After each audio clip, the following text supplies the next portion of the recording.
The Late Night Alternative with Iain Lee on Talk Radio. We have ways of making you talk.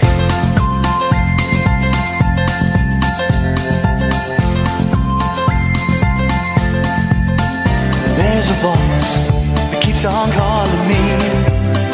Down the road, it's where I'll always be.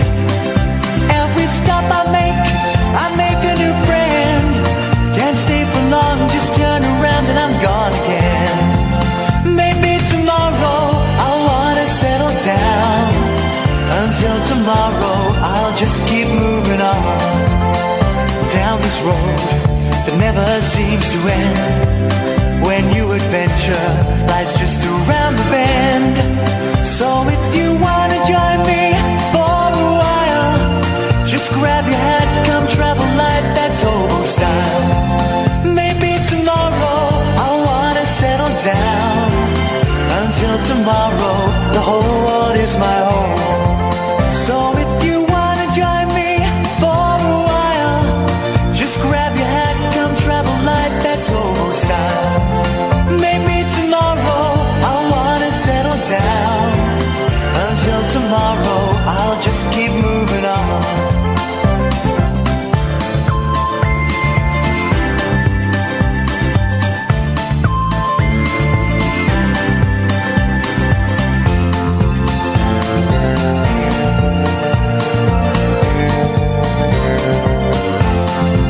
Maybe tomorrow I'll wanna settle down. Until tomorrow, I'll just keep moving on. There's a world that's waiting to unfold. A brand new tale no one has ever told. We've journeyed far, but you know it won't be long. We're almost there and we paid our fare with a hobo song. Maybe tomorrow I'll wanna settle down. There we go. Until tomorrow, I'll just keep moving on. So if you wanna join me for a while, just grab your hat, come travel light, that's hobo style. Maybe tomorrow I'll find what I call home. Until tomorrow, you know I'm free to roll. We're all gonna die. Here's the thing, guys. We are all gonna die. And do you know what's gonna kill us? Bloody killer robots. I don't mind. You know what? If I had to choose a method of death, then I would suggest killer robots is probably the way to go. I would love to, if I had to, killer robots, because there's something of the night about them, isn't there? There's something romantic. The thought of actually, finally, at last, I'll remind you, dear listener, we are in the 21st century, and none of the things we saw on Tomorrow's World in the 70s and the 80s have happened. None of them. Can I get meals in a pill? No. Silver suits? No. Hoverboards? Well, yeah, but they don't hover. They're not hoverboards. They're idiot boards. I was going to say something rude there, but I'm trying to ease off on the bad language. So none of the stuff we've been promised in the future, which is now, has happened. But now there's killer robots. And I, for one, fully back killer robots 100%, guys. I want more killer robots. I want killer robots. What's the film with the cop that's a robot? What's the film? Alan, the film where the cop is a robot. Terminator 2. Oh, you idiot. Should we try it again? Alan, the film where the cop is a robot. I think it's definitely Terminator 2. Oh, God, you're an idiot. I mean, really? Alan, the film, there's a robot who's a cop. No, the only robot film I've heard of was Terminator 2. No. That's the only robot film you've heard of? Yeah. There's a film where there's a robot that's a cop. Well, I don't know. There's a film, right? There's a robot that's a cop.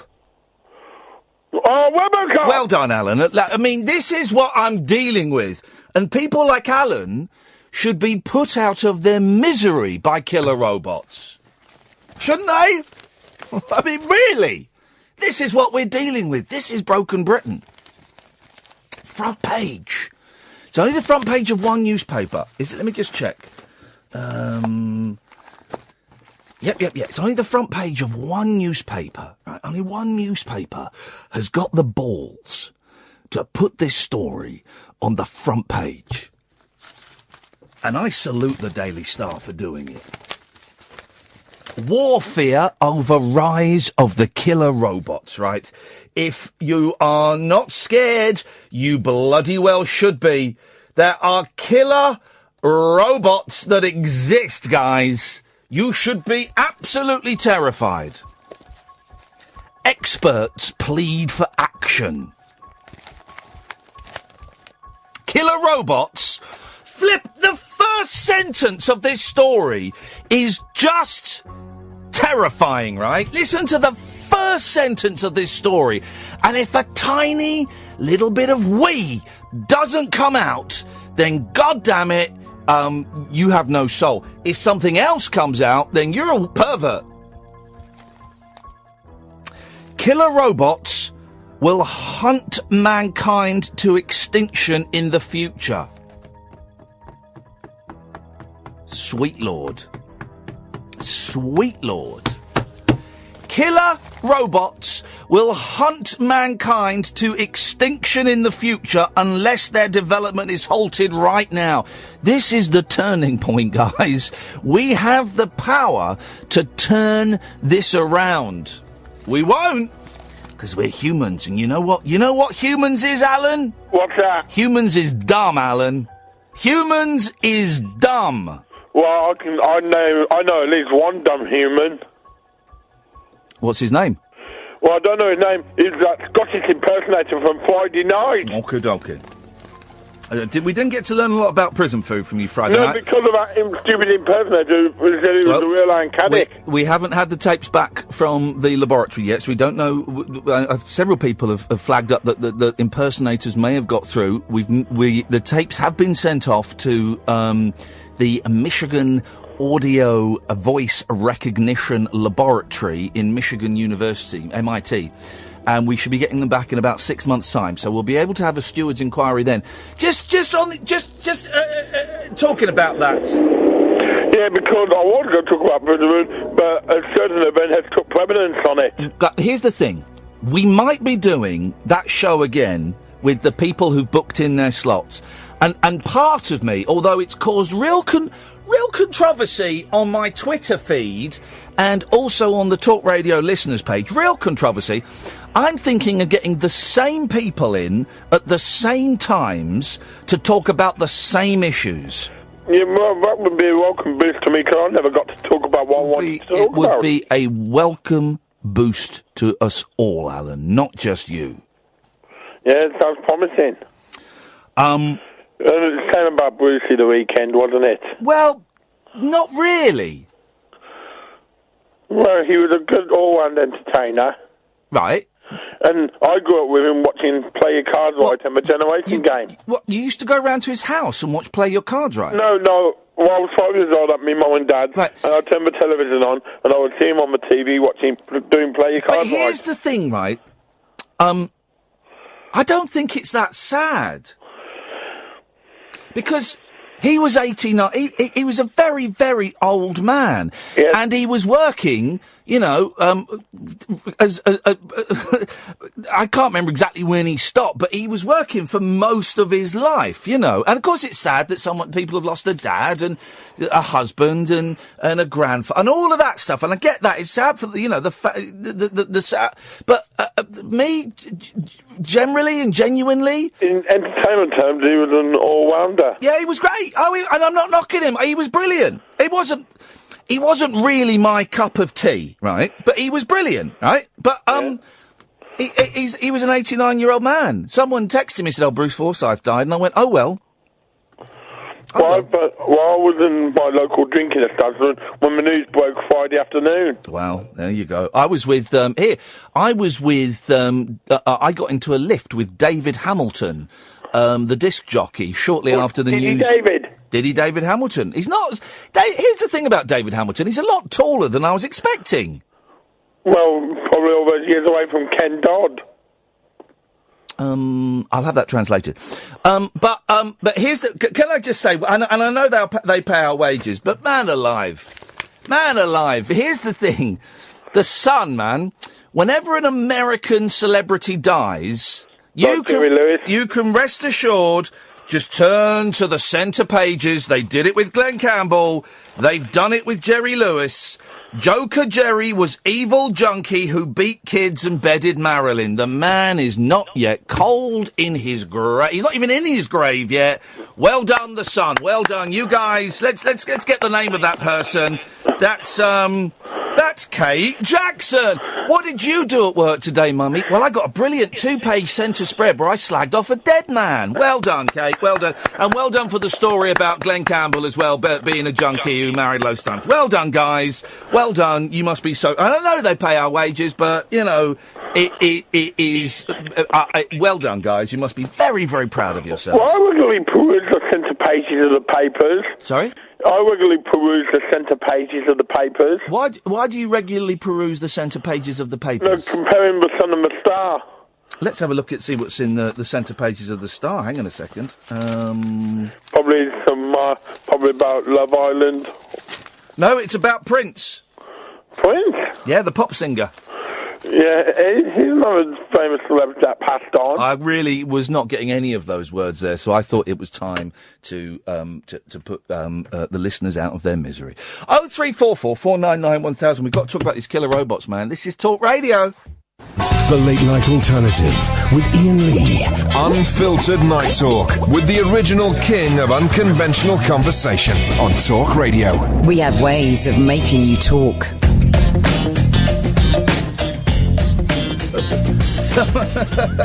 You can watch the show, right, on Periscope, if you want, and it's a bonus. Ali's unhappy. Ali's watching the show. Ali's very unhappy. Why must you act so bizarrely, says Ali Craig. Gestures. Shifting the mic every 10 seconds. Must be for effect. Can't be for anything else. Incorrect. First of all, I'm talking, so the gestures, I kind of talk with my hands. So it's not bizarre in the slightest. Moving the mic, because I don't know if you've noticed, apart from there, I bumped it, but if I move the mic, I sound a bit different. Do you see what I mean? If I move it there, it sounds different than if I'm here. Do you see? It makes an actual oral difference. So I use the studio kind of like an instrument. So I'm kind of playing the studio. So that the gestures are, that's how I talk and I'm communicating. And the moving of the mics is to make it sound different and stuff. Why must you act so bizarrely? Gestures, shifting mic every 10 seconds, must be for effect. Can't be anything else, says Ali Craig. It can't be anything else, says Ali Craig. Cannot be for anything else. Well, I'm afraid it's for many, many other things, Ali Craig. And if you don't like watching the show, you don't have to watch the show, you Muppets. Good evening, Grahame. Hello, Ian, all right? I'm all right, thank you very much indeed. Good man. Killer robots. Yes, killer robots. They're coming and they're going to kill us, man. And I'm not sure whether part of me wants to die that way, but part of me thinks we've got a real opportunity to change things and stop things. So we either stop the killer robots now or we embrace our future. Well, I'm more concerned about automatic robot-controlled cars, which are killer robots in a way. Oh, but they're coming, and we can't avoid this. They're coming. Yes. But yes. What worries me about them, yes, is they're going to have to be programmed to make decisions about the importance of life. Yes. Yes. Well, so there's two ways of doing it. There's two ways of doing it, right? Did you ever watch Knight Rider? Yes. Right. What was Kit's primary number one instruction in his computer programming? Protect Michael Knight. Protect human life, right? Yeah, but whose? That's the question. Right, whose? Well, no, but hang on. So that's option one, right? Is human life is the most important thing. But then do you remember that Kit had a nemesis? Did he? Oh, yeah. There was an evil Kit called Car. Really? K-A-R-R. Do you know what car's primary function was? Erase all human life? No. To protect car. So kits was to protect humans, cars was to protect car. And this was displayed to excellent effect when Michael Knight was driving Kit, and he was driving it towards car, and they were both going towards each other, and Kit took over and said, Michael, I cannot let you do this. I'm protect your life. So Kit took over, and Michael took back over. He said, no, trust me. And then Kit took over. He said, Michael, I cannot let you endanger your life. And so Michael unplugged Kit, and he drove straight towards car, knowing that car's primary function was to protect himself. So car at the last minute swerved off, and I think he landed in the sea. I've got a feeling he landed in the sea. So he committed suicide? The car thought statistically he had a better chance of swerving than he did going head on with Kit. He knew if he went head on, he'd be destroyed. If he swerved, he might stand a better chance. So he sort of risk assessed it and ditch in the sea. Got you. Exactly, Graham. So we have to decide: do we want our cars to protect human life or to protect themselves? Over to you. But that's my question: whose human life? The driver or a pedestrian? Because if the car's got to make a decision, and one outcome is the pedestrian dies, or the other outcome is the driver dies, which one does it pick? Yep. It's got to be programmed to make that choice. That is absolutely, I nearly said erotic. That's an exciting little mind game to play, isn't it? It messes with your head, doesn't it? Because someone's got to make that decision when they program these cars. Who would you choose? Who would you choose? You're the car driver, and there's an old woman, and how old? She's in her 80s. So who would you save, you or the old woman? Well, that's only a maths question, isn't it? It's not a maths question. You choose the younger person. All right, but how old are you? Maths. I'm 42. All right, she's the Queen.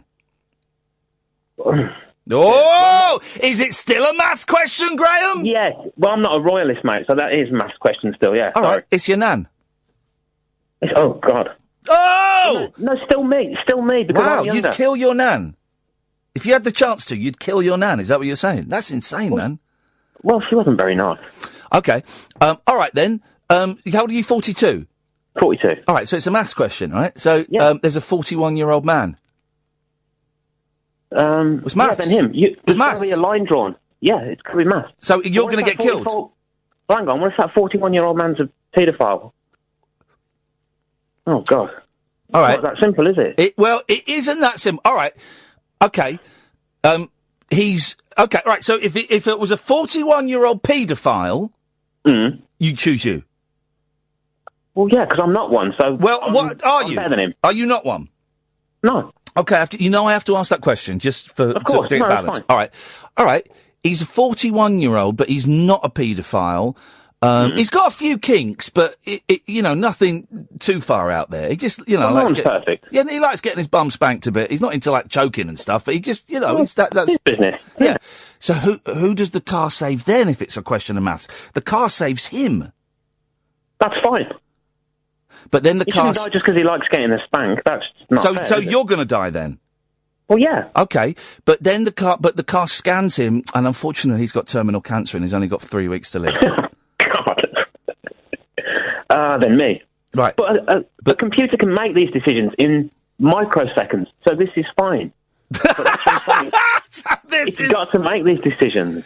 Yeah, but you want the system of who dies in a robot car crash based entirely on maths.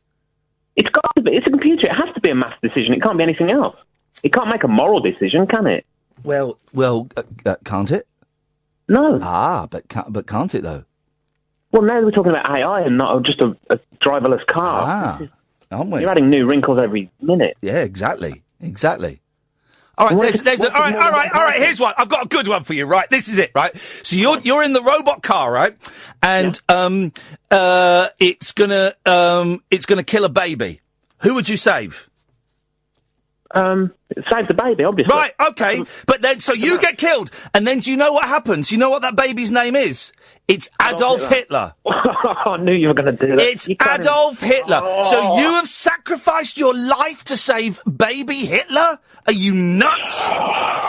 No, the Holocaust's on me. It kind of is. Thank you, Graham. There's a little bit of fun mind games there. Who would you save, Graham or baby Hitler? Over to you. 0344 499 1000. Good evening, Philip. Good evening, Ian. Just a couple of quick things this evening. They never are with you. Killer robots. What? Yes. There's a great film. Have you ever seen it? It's called Demon Seed, starring Julie Christie and Fritz Weaver. Mm-hmm. It's based on a book by a great author called Dean Koontz. And what it is, this guy has got a house, and every single thing in that house is controlled as though it was a robot. Yes. He's got the cooker, everything, its security system. Yes. And there is a voice. And it kills him. Well, there is a really, really weird ending. I don't want to spoil it. Well, say, because I've never heard of the films that you talk about, and I'm certainly never going to watch them. Oh, well, if you're talking about... He is the robot. He's the robot. Well, no. She's the robot. His wife's the robot. No. His baby is Adolf Hitler. No, his wife... Yes?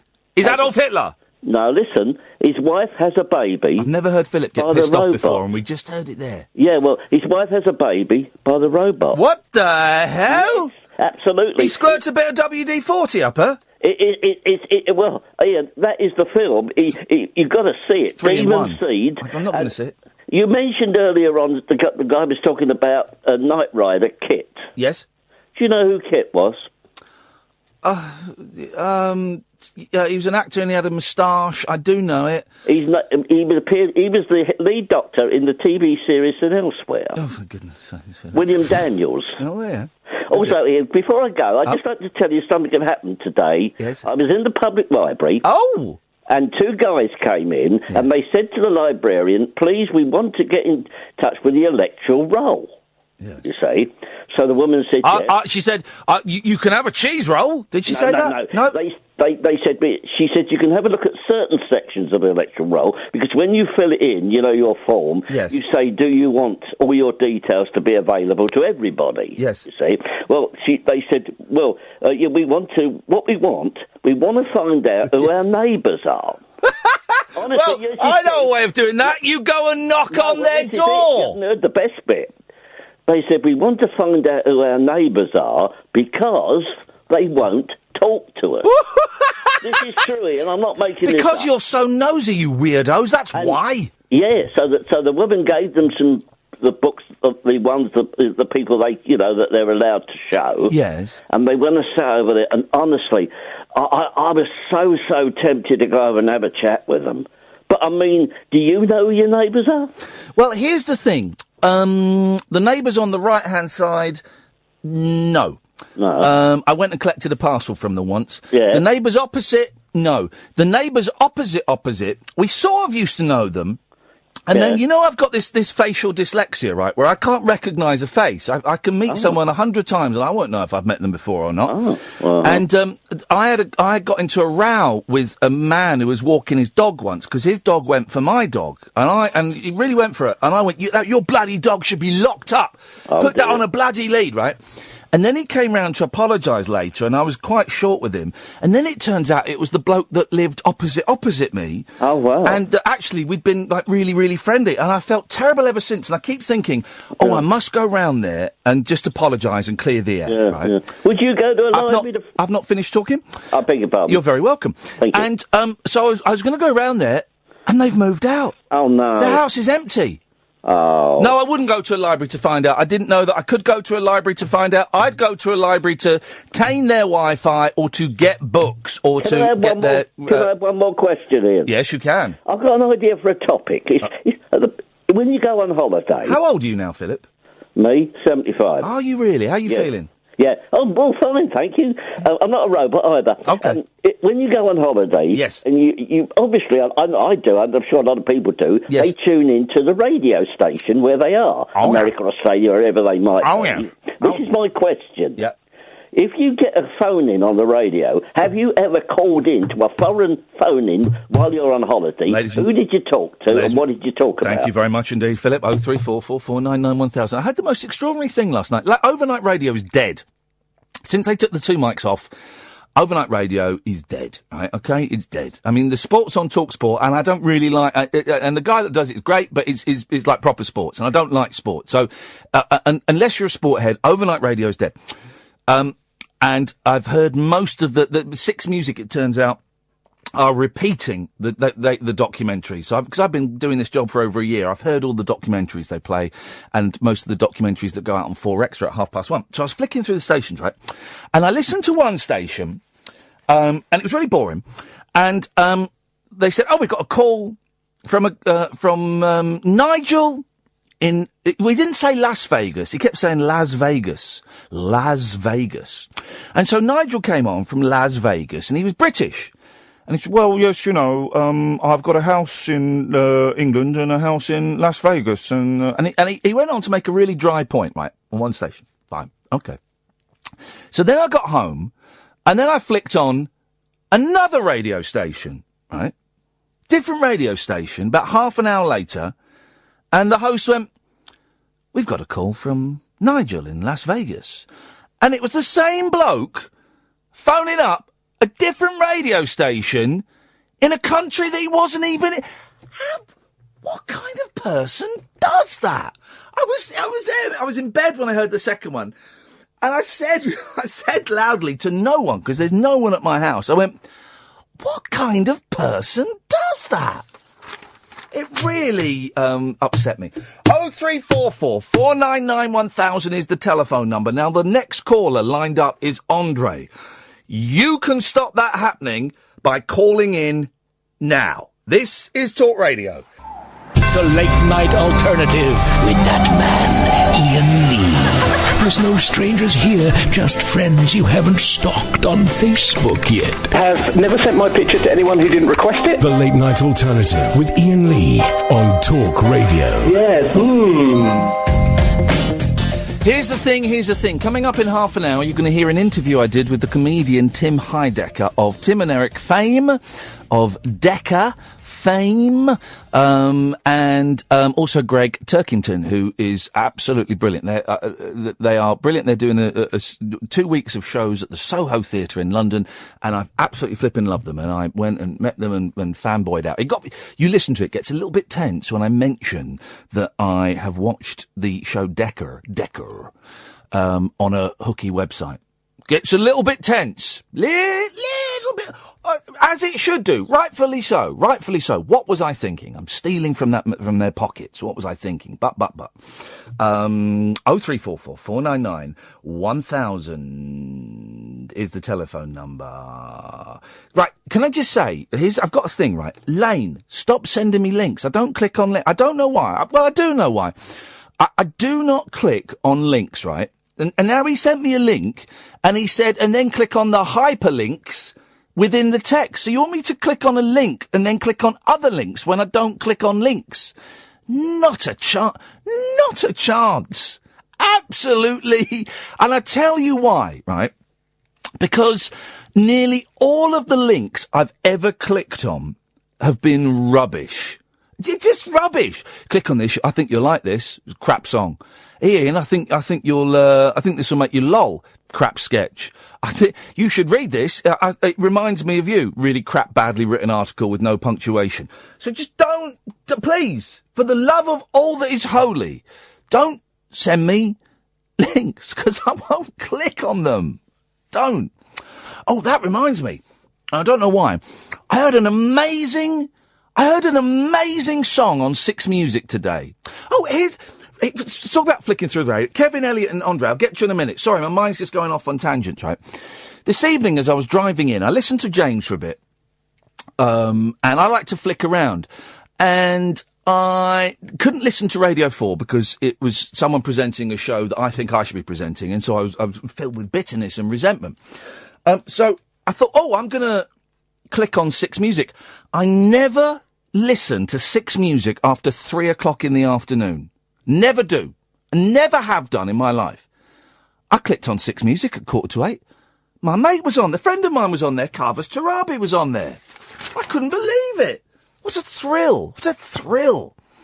But I heard an amazing song on Six Music today that I've never heard before. I'll play it after 11, right? This was incredible. Honestly, I was all giddy with excitement.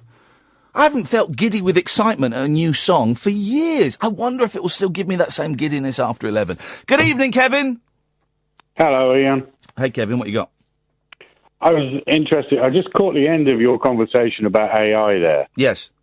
And you did an excellent job in explaining what's known as the frame problem. Yes. The what? The frame problem in AI. Ooh. Now, bear with me. Okay. Bear with me for a minute. I'll bear with you for a minute. Yes. Go on.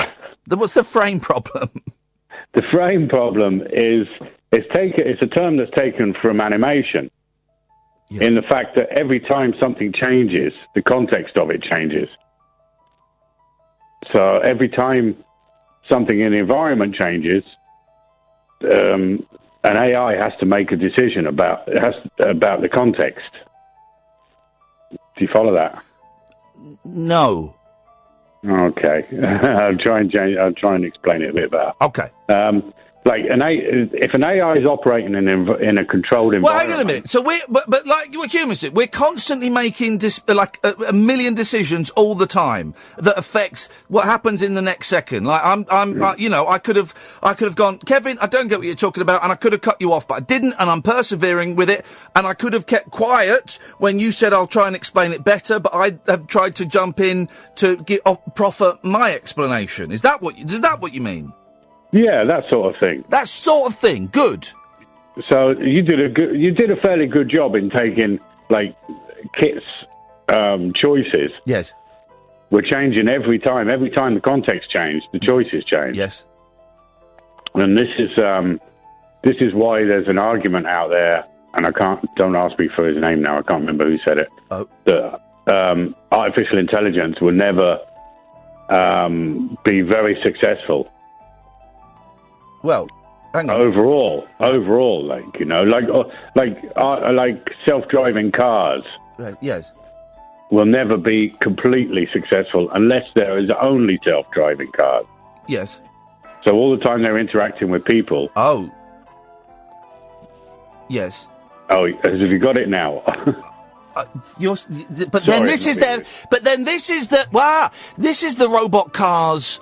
Plan then is to make sure there are no drivers on the road. Have you seen the Cars series of animated movies for kids? No, I haven't. Let me explain it, right? It took me a long time to get this, and it was only when I watched the third one I got it, right? Basically, it's a world that's populated entirely by cars and vehicles, right?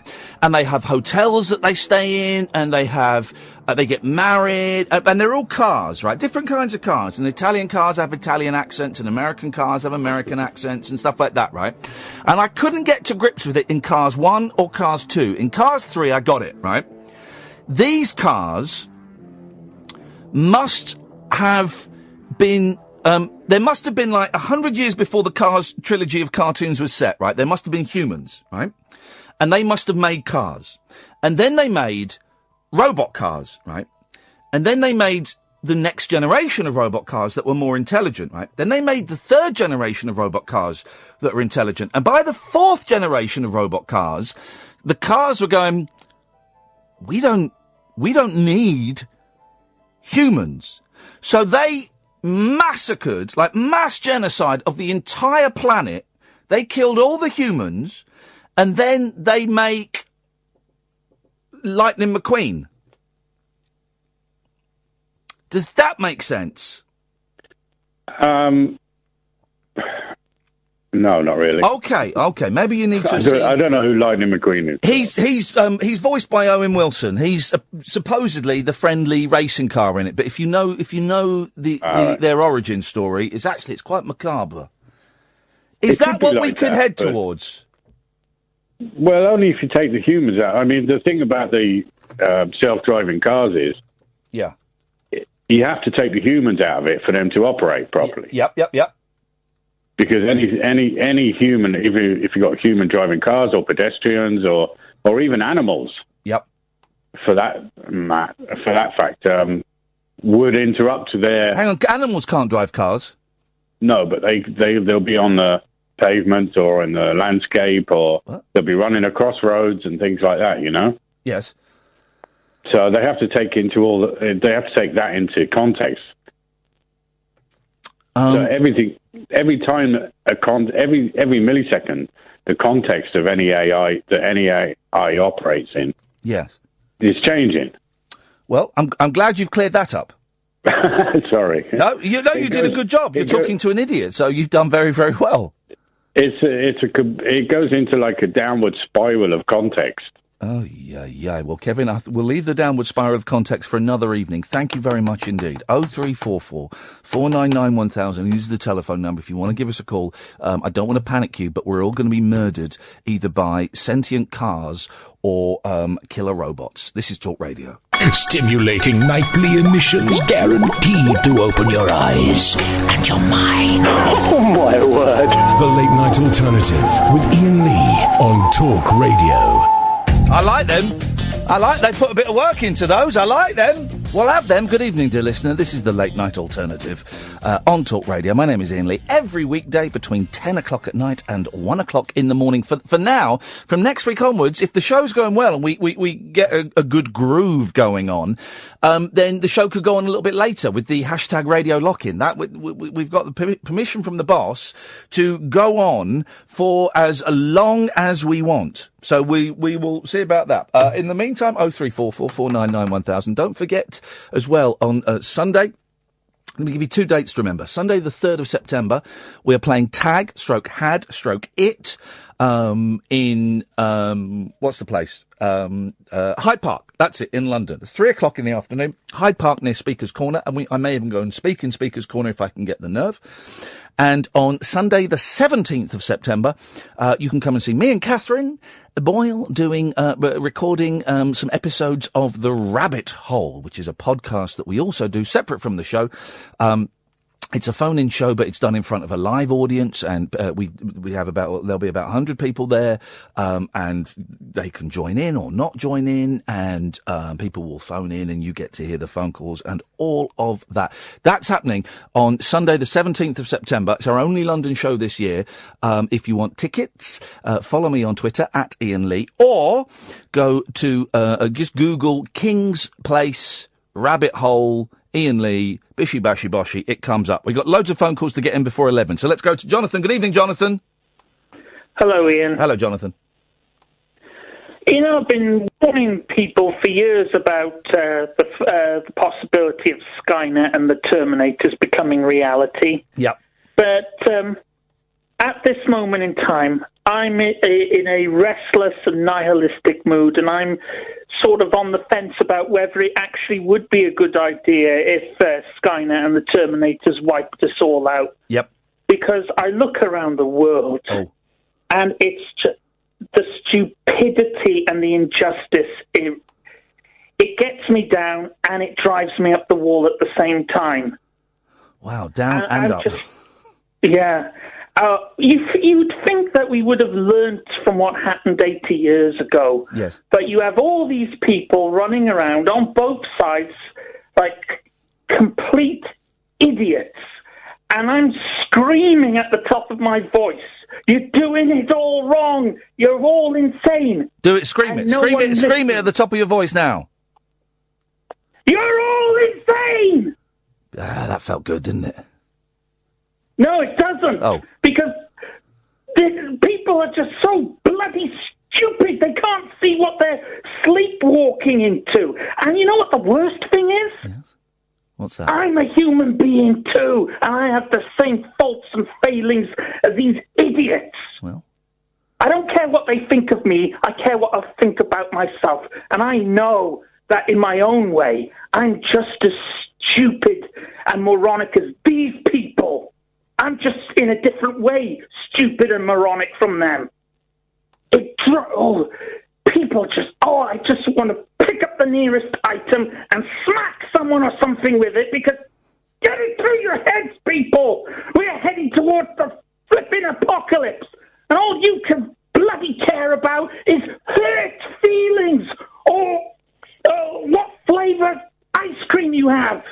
It drives me up the wall.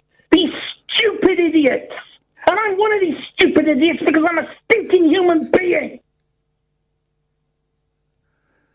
No wonder you wanted to kill yourself, Ian. Well, we humans are stupid. Yes. We are utterly stupid. Mm-hmm. Oh, you deserve a medal for not doing yourself in. How can you stand the insanity? How can you stand being part of a species that is so bloody dumb? It's a tough gig. This mood will pass. Yeah, I get that. But right now, I just think, what is wrong with everyone? What is wrong with me, even? Because I'm part of the bloody problem. I'm a human being. Just like these idiots pulling down statues of complaining about this, complaining about that. Oh, my feelings were hurt. Meanwhile, there are people in the world who are actually suffering. They're being starved to death. They're being murdered by bombs that we're making.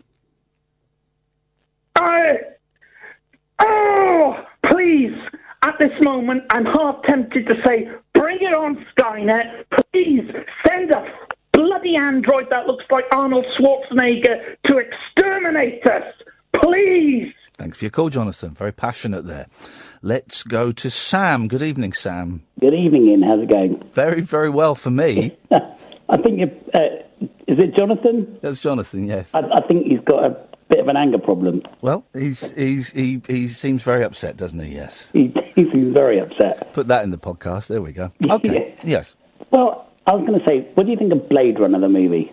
I found it a little bit dull, actually.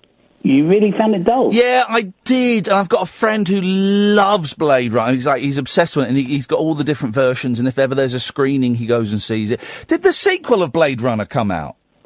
I don't know if it's come out yet. I know it was due. I remember I saw a trailer for it, but that was ages ago, and then I've not seen anything for it since. No, I'm kind of avoiding it because I just don't think anything can beat the original, so... Well, I think it would just ruin it. But I don't think it's going to beat the original. I mean, wouldn't it be interesting to see how the characters have developed and what's happened to them in the past 40 years? Maybe, but I'd rather do that in my own head. Okay. To be honest. But I love the original movie, and I've watched it God knows how many times. But, you see, talking about robots and AI and so on, have you seen Battlestar Galactica? The TV series, the recent TV series. The remake. The one with the terrible ending. Yes, I sat through, 6 seasons of that, only to be disappointed in the last 25 minutes. Well, the last 25 minutes, I understand, but did you enjoy the rest of it? Yeah, I did. Yeah, I did enjoy it, yeah. See? Sexy robots. I enjoyed it. I've enjoyed it immensely.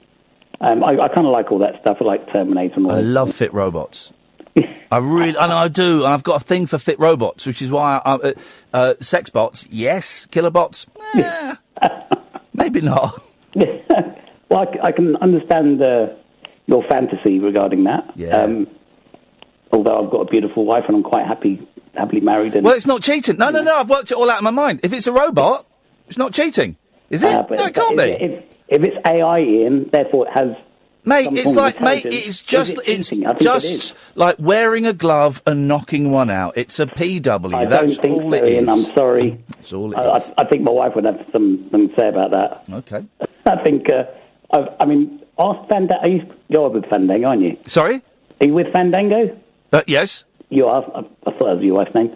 Ask her what she thinks. I would think she'd think it's cheating. Okay, well, that's, yes, possibly. Anyway, what have you got? Because I've got a load of calls to get through before the top of the hour. Sorry to rush you, Sam. I just really want to say hello to you and wish you a good evening. May God bless you, Sam. Thank you very much indeed for that. Let's go to Paul. Good evening, Paul. Good evening, Ian. I've been writing your obituary for you. And I'm going to expose you as a closet Christian.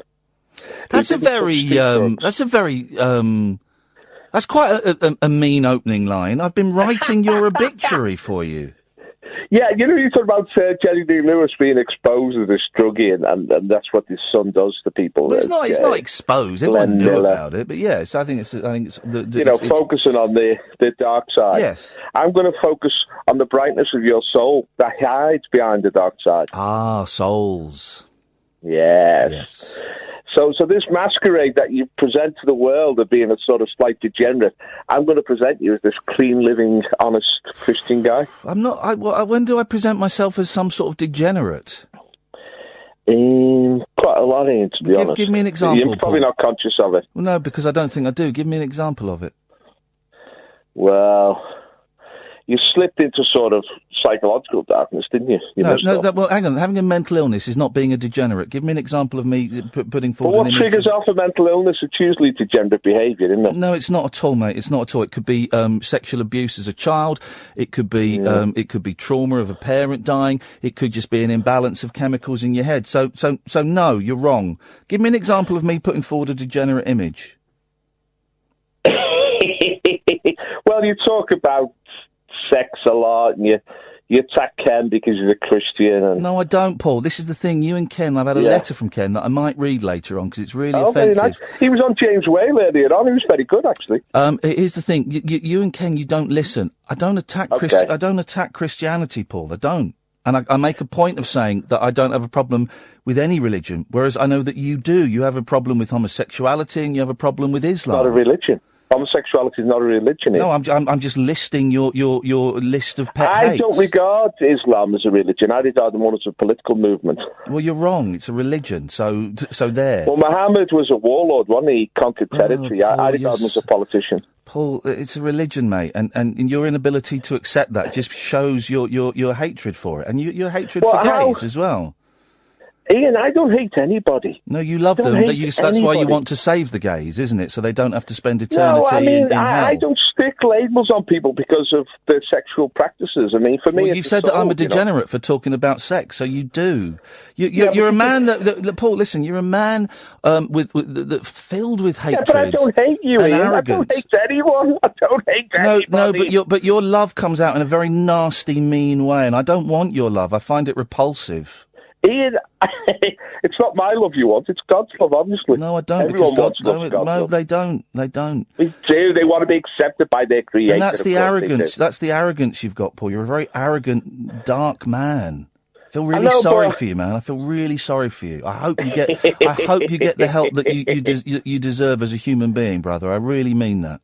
Well, Ian, I really thank you for these compliments. And you see, I think I'm a bit of a naive guy, really, but you present me as someone who's quite knowing, quite dark in a way. Oh, God, no. The knowing comes from a place of stupidity, most definitely. The fact that you think someone with a mental illness is a degenerate because of that, I find that terrible. I can, in my experience in life, a lot of people who went on to drugs like most LSD, of your experience is made up, I'm afraid, Paul. You're a fantasist, and the sooner you realise that, the more chance there is of you getting things sorted out, buddy.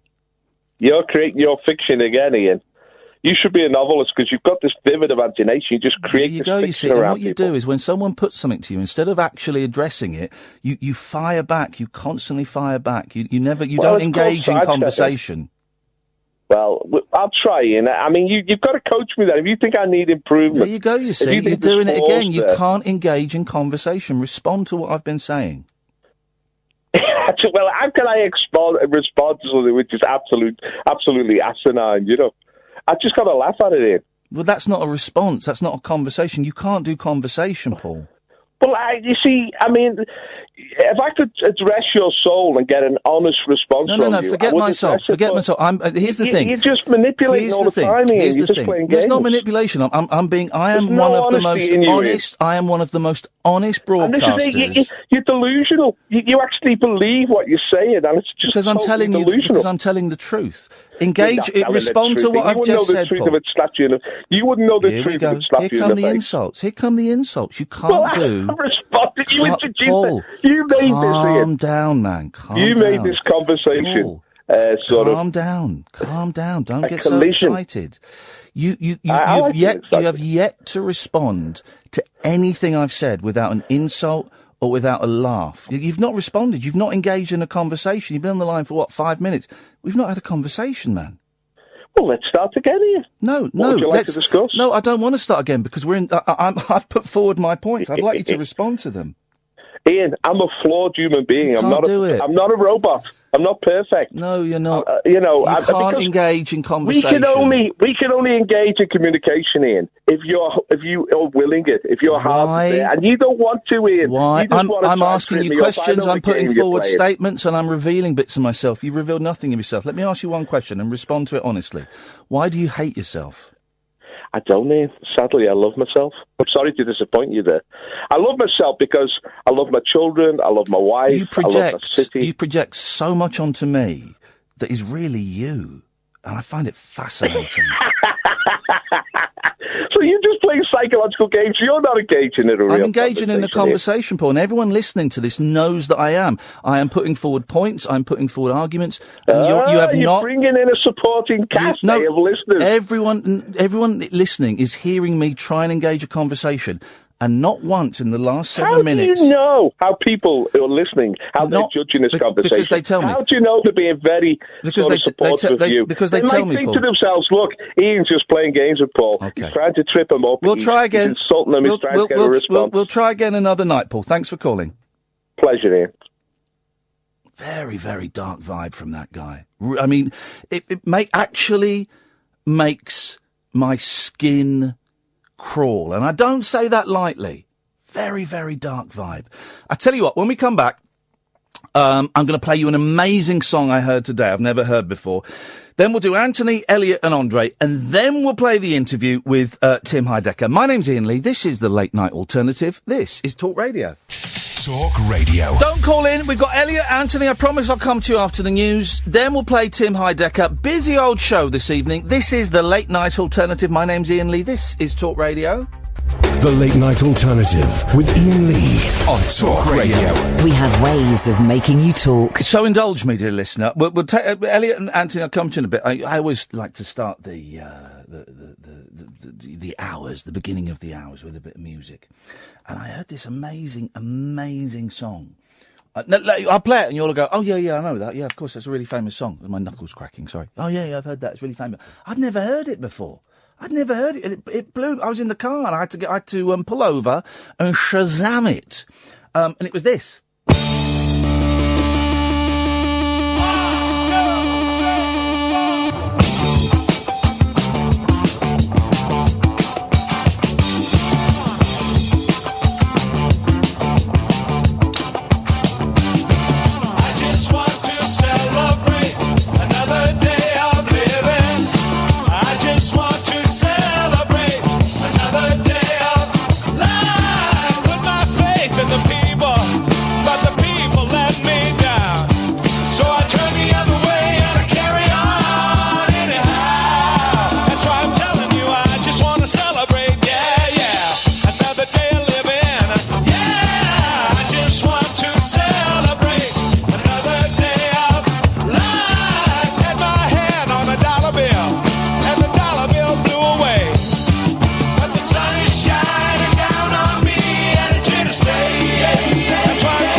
isn't it, though, huh?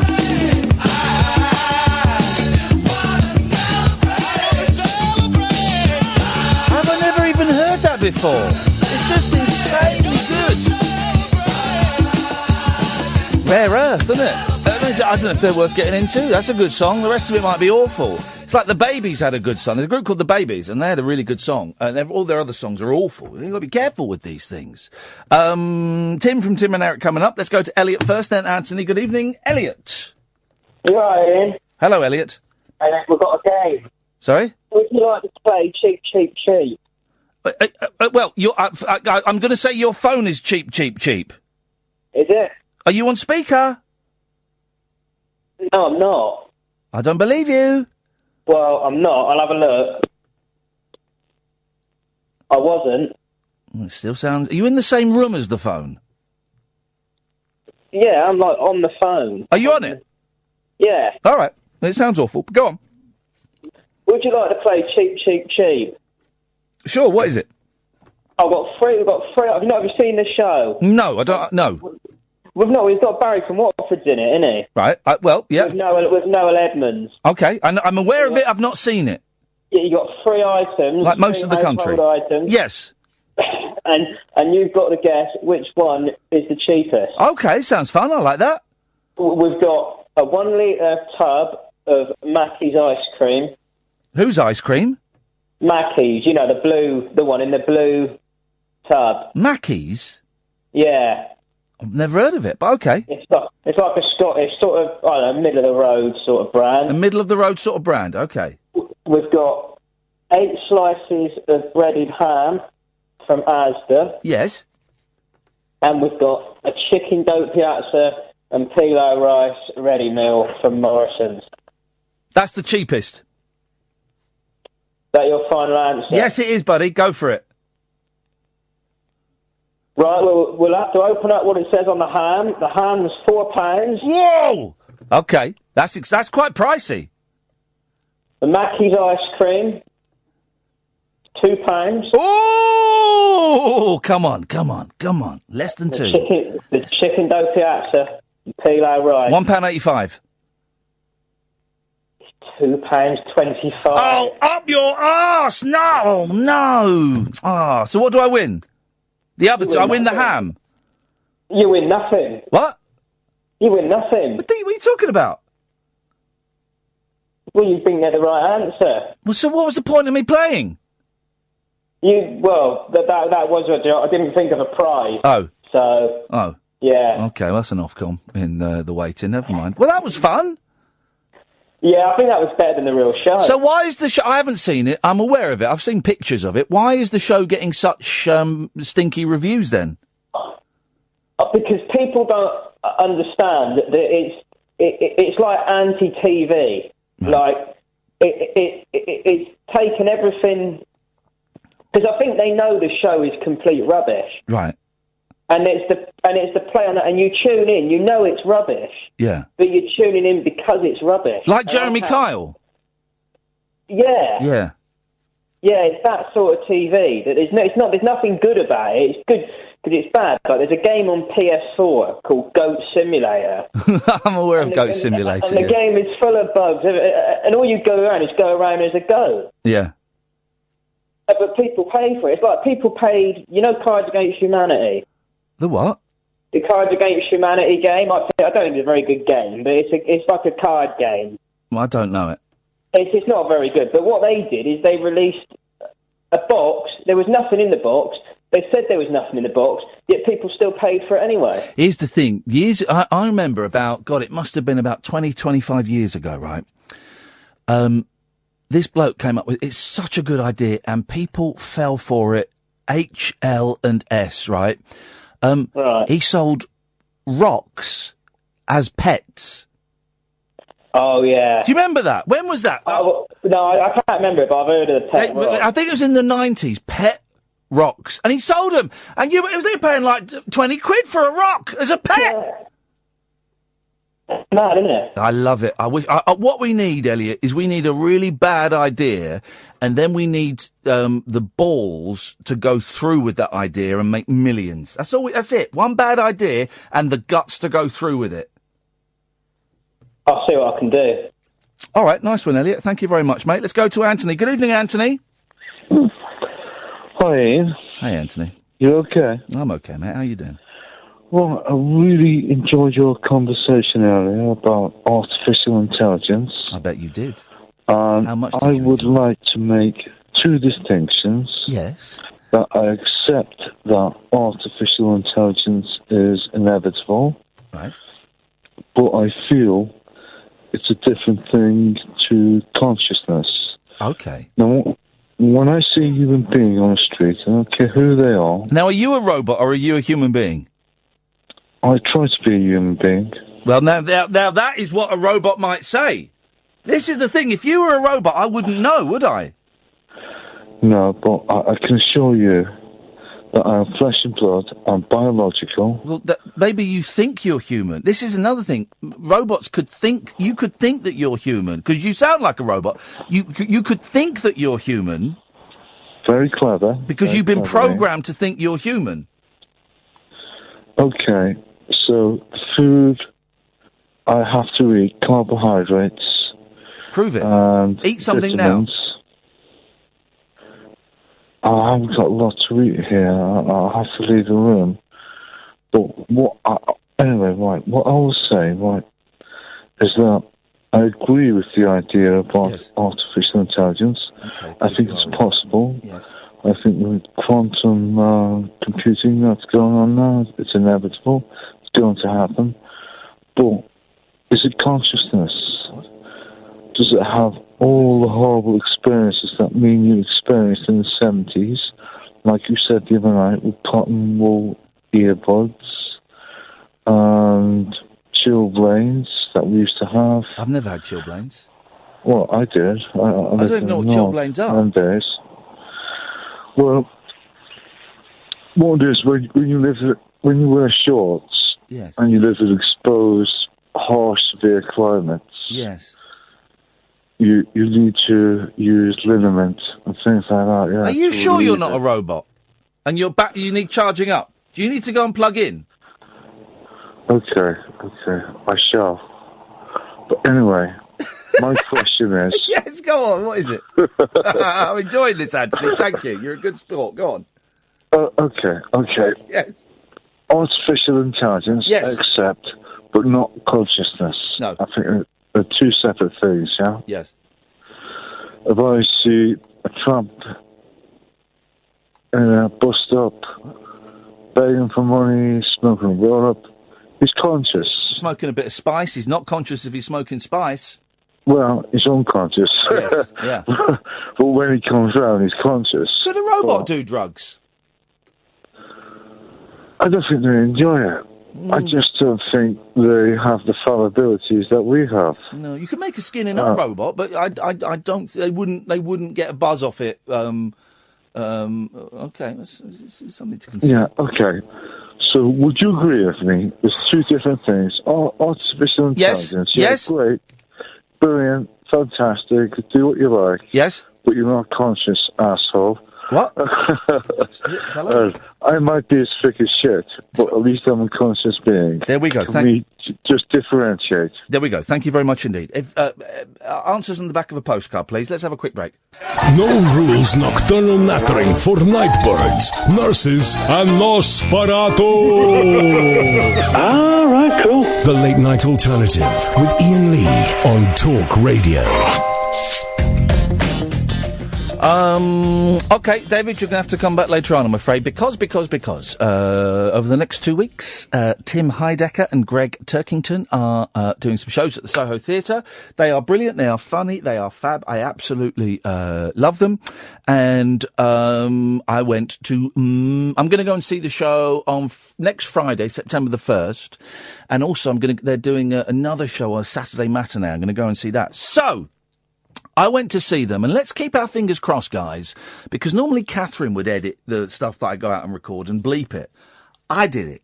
So, Sam, you've got to pay attention, make sure there's no swears in this. I think I've bleeped. There's a couple of S's. I've let a couple of S's go, so let them go. But let's hope none of the heavier swears are in there. This is me talking to Greg Turkington and Tim Heidecker.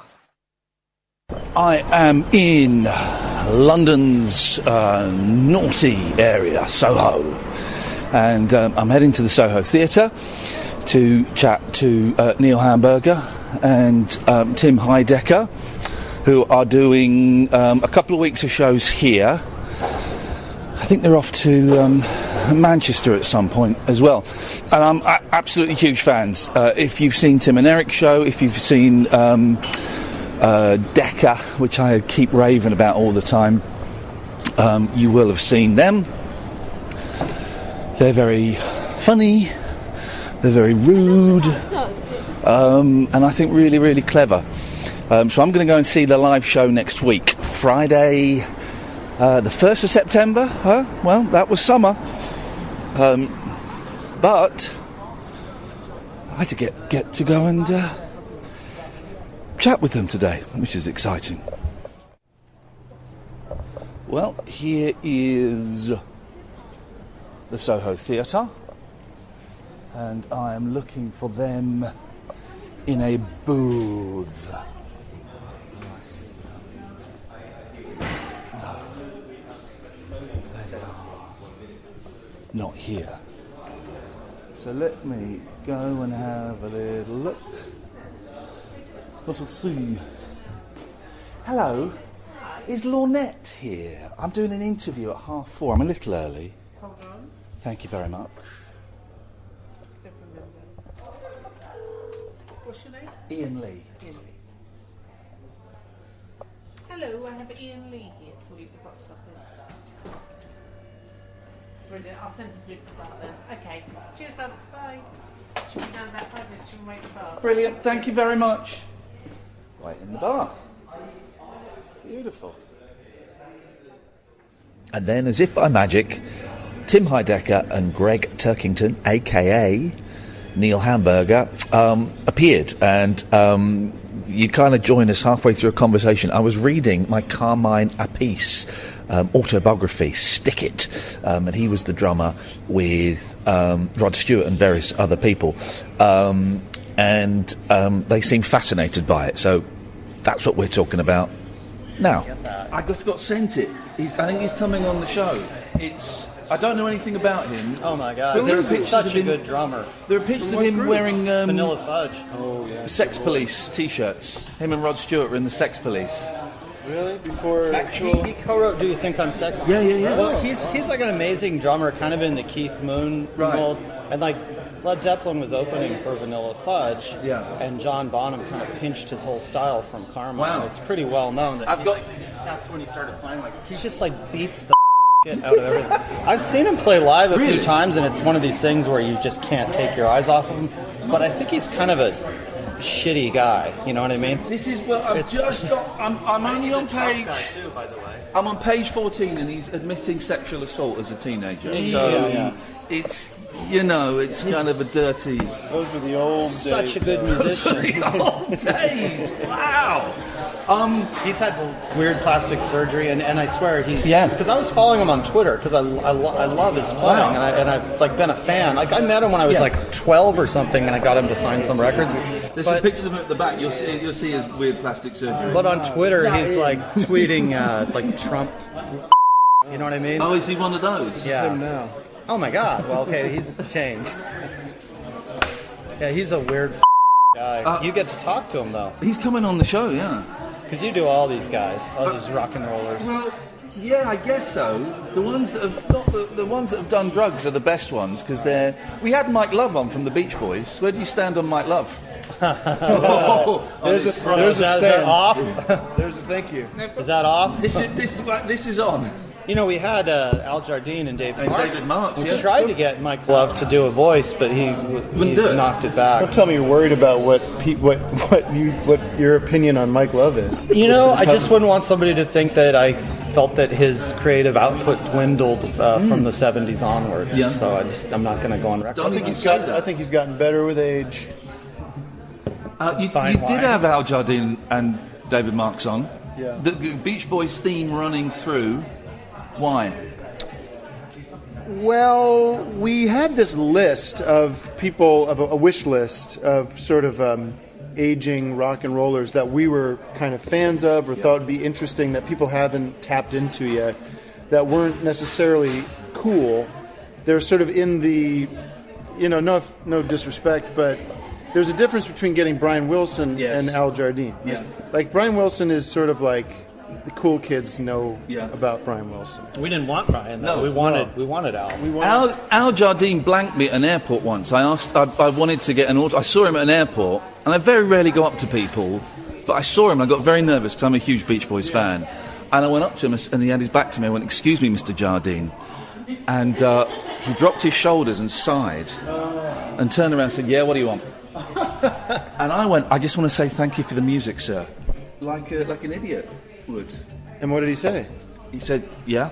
Okay. And that was it. That was it. And I said that to Paul Williams a couple weeks ago, and he had the exact same thing. Really? Thank you for your great work. And he was like, "Well, thank you." And then he wanted to talk. Oh, well, but he had a better reaction than Al Jardine did. Yeah. Our encounter with Al super nice. Jardine was maybe one of the strangest encounters I've ever had. He was, for those who don't know, he was in Decca as he was the environment. He was like a hippie environmentalist. Yeah. Trying to save the planet. Yeah, and we were trying to track him down. We took our producer months to get him to agree to a maybe, and we met with him the day before we were going to shoot, and he was just like, "What do you want me to do? What can we do it at my house up in Big Sur?" Because he hated L.A. Yeah. He hated it, and he was like, "I know everyone thinks we're like the Beach Boys. We love fun and sun and L.A. and everything, but I hate it here. I hate the traffic." He was just I can't miserable. do this again. I can't.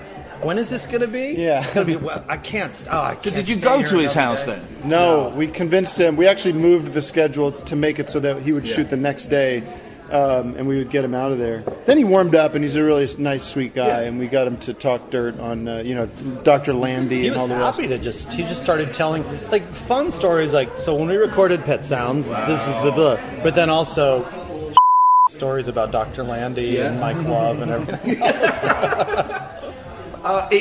David Marks is in it, and as we'll stop talking about the Beach Boys in a minute, but it is one of the funniest scenes I've ever seen. David Marks, who's quite an obscure figure even in Beach Boys mythology, but inspires Decca to give everything another go and find his purpose. Well, my original idea, because I saw Brian Wilson at the Hollywood Bowl, and on stage was Blondie Chaplin, Blondie Chaplin, who, from where I was looking, I thought was a dead ringer for Lou Reed. He looked like Lou Reed. He does look like Lou Reed.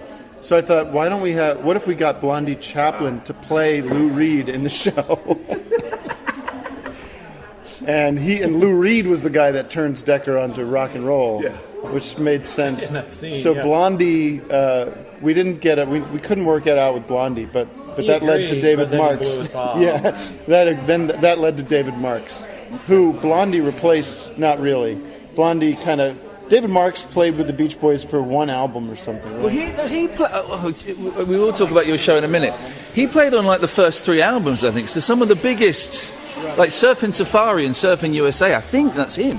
Well, were they playing on those tracks, or they playing on those? Okay. David Marks was lead guitar on some of that.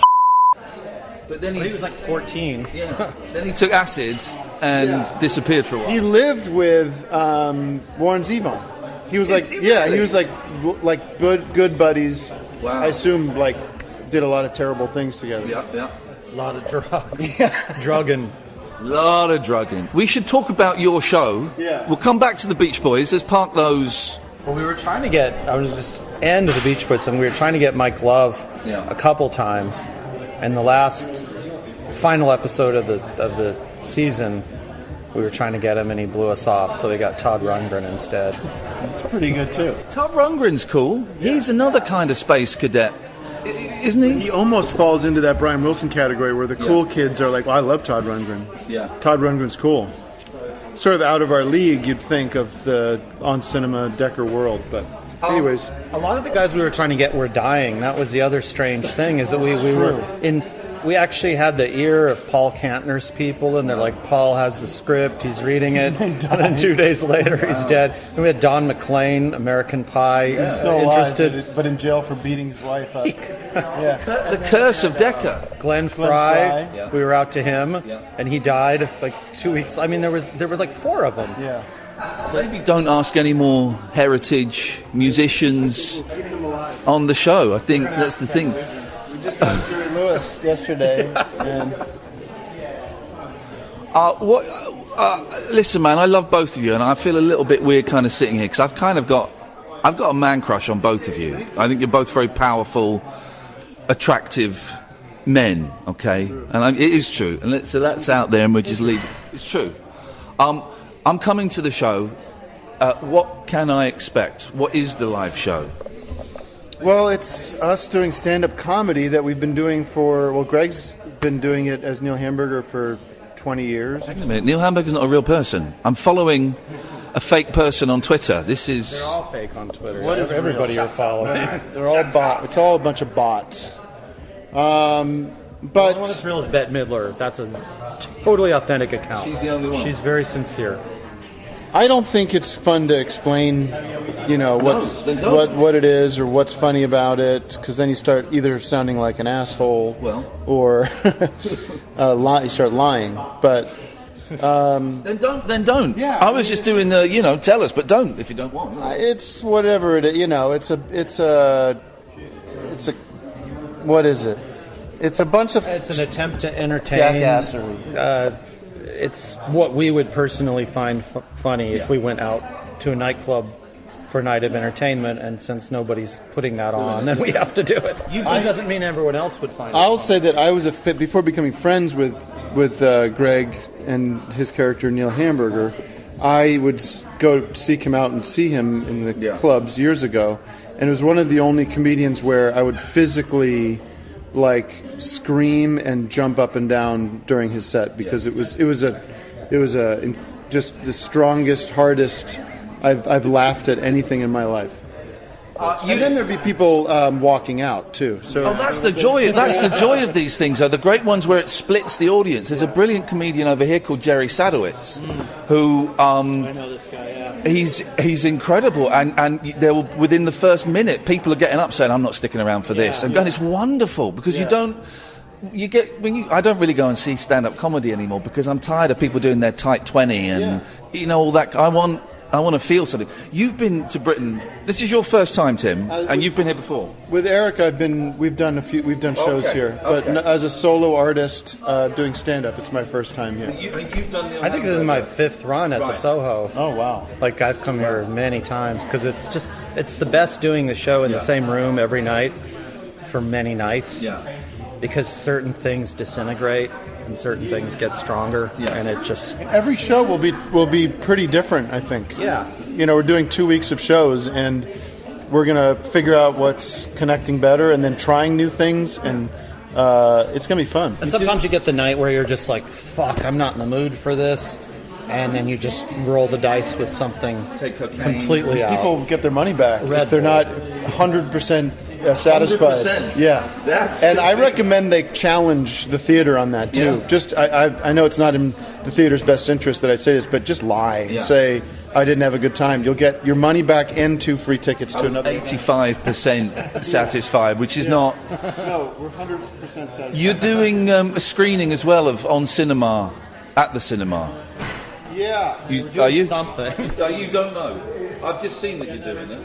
Yeah, we're going to show something. We might show a movie called Mr. Baseball, which is a big... Really funny movie. Really great movie from the 90s, 80s or 90s, starring Tom Selleck. So we would come out, say, ladies and gentlemen, Tom Selleck and Mr. Baseball.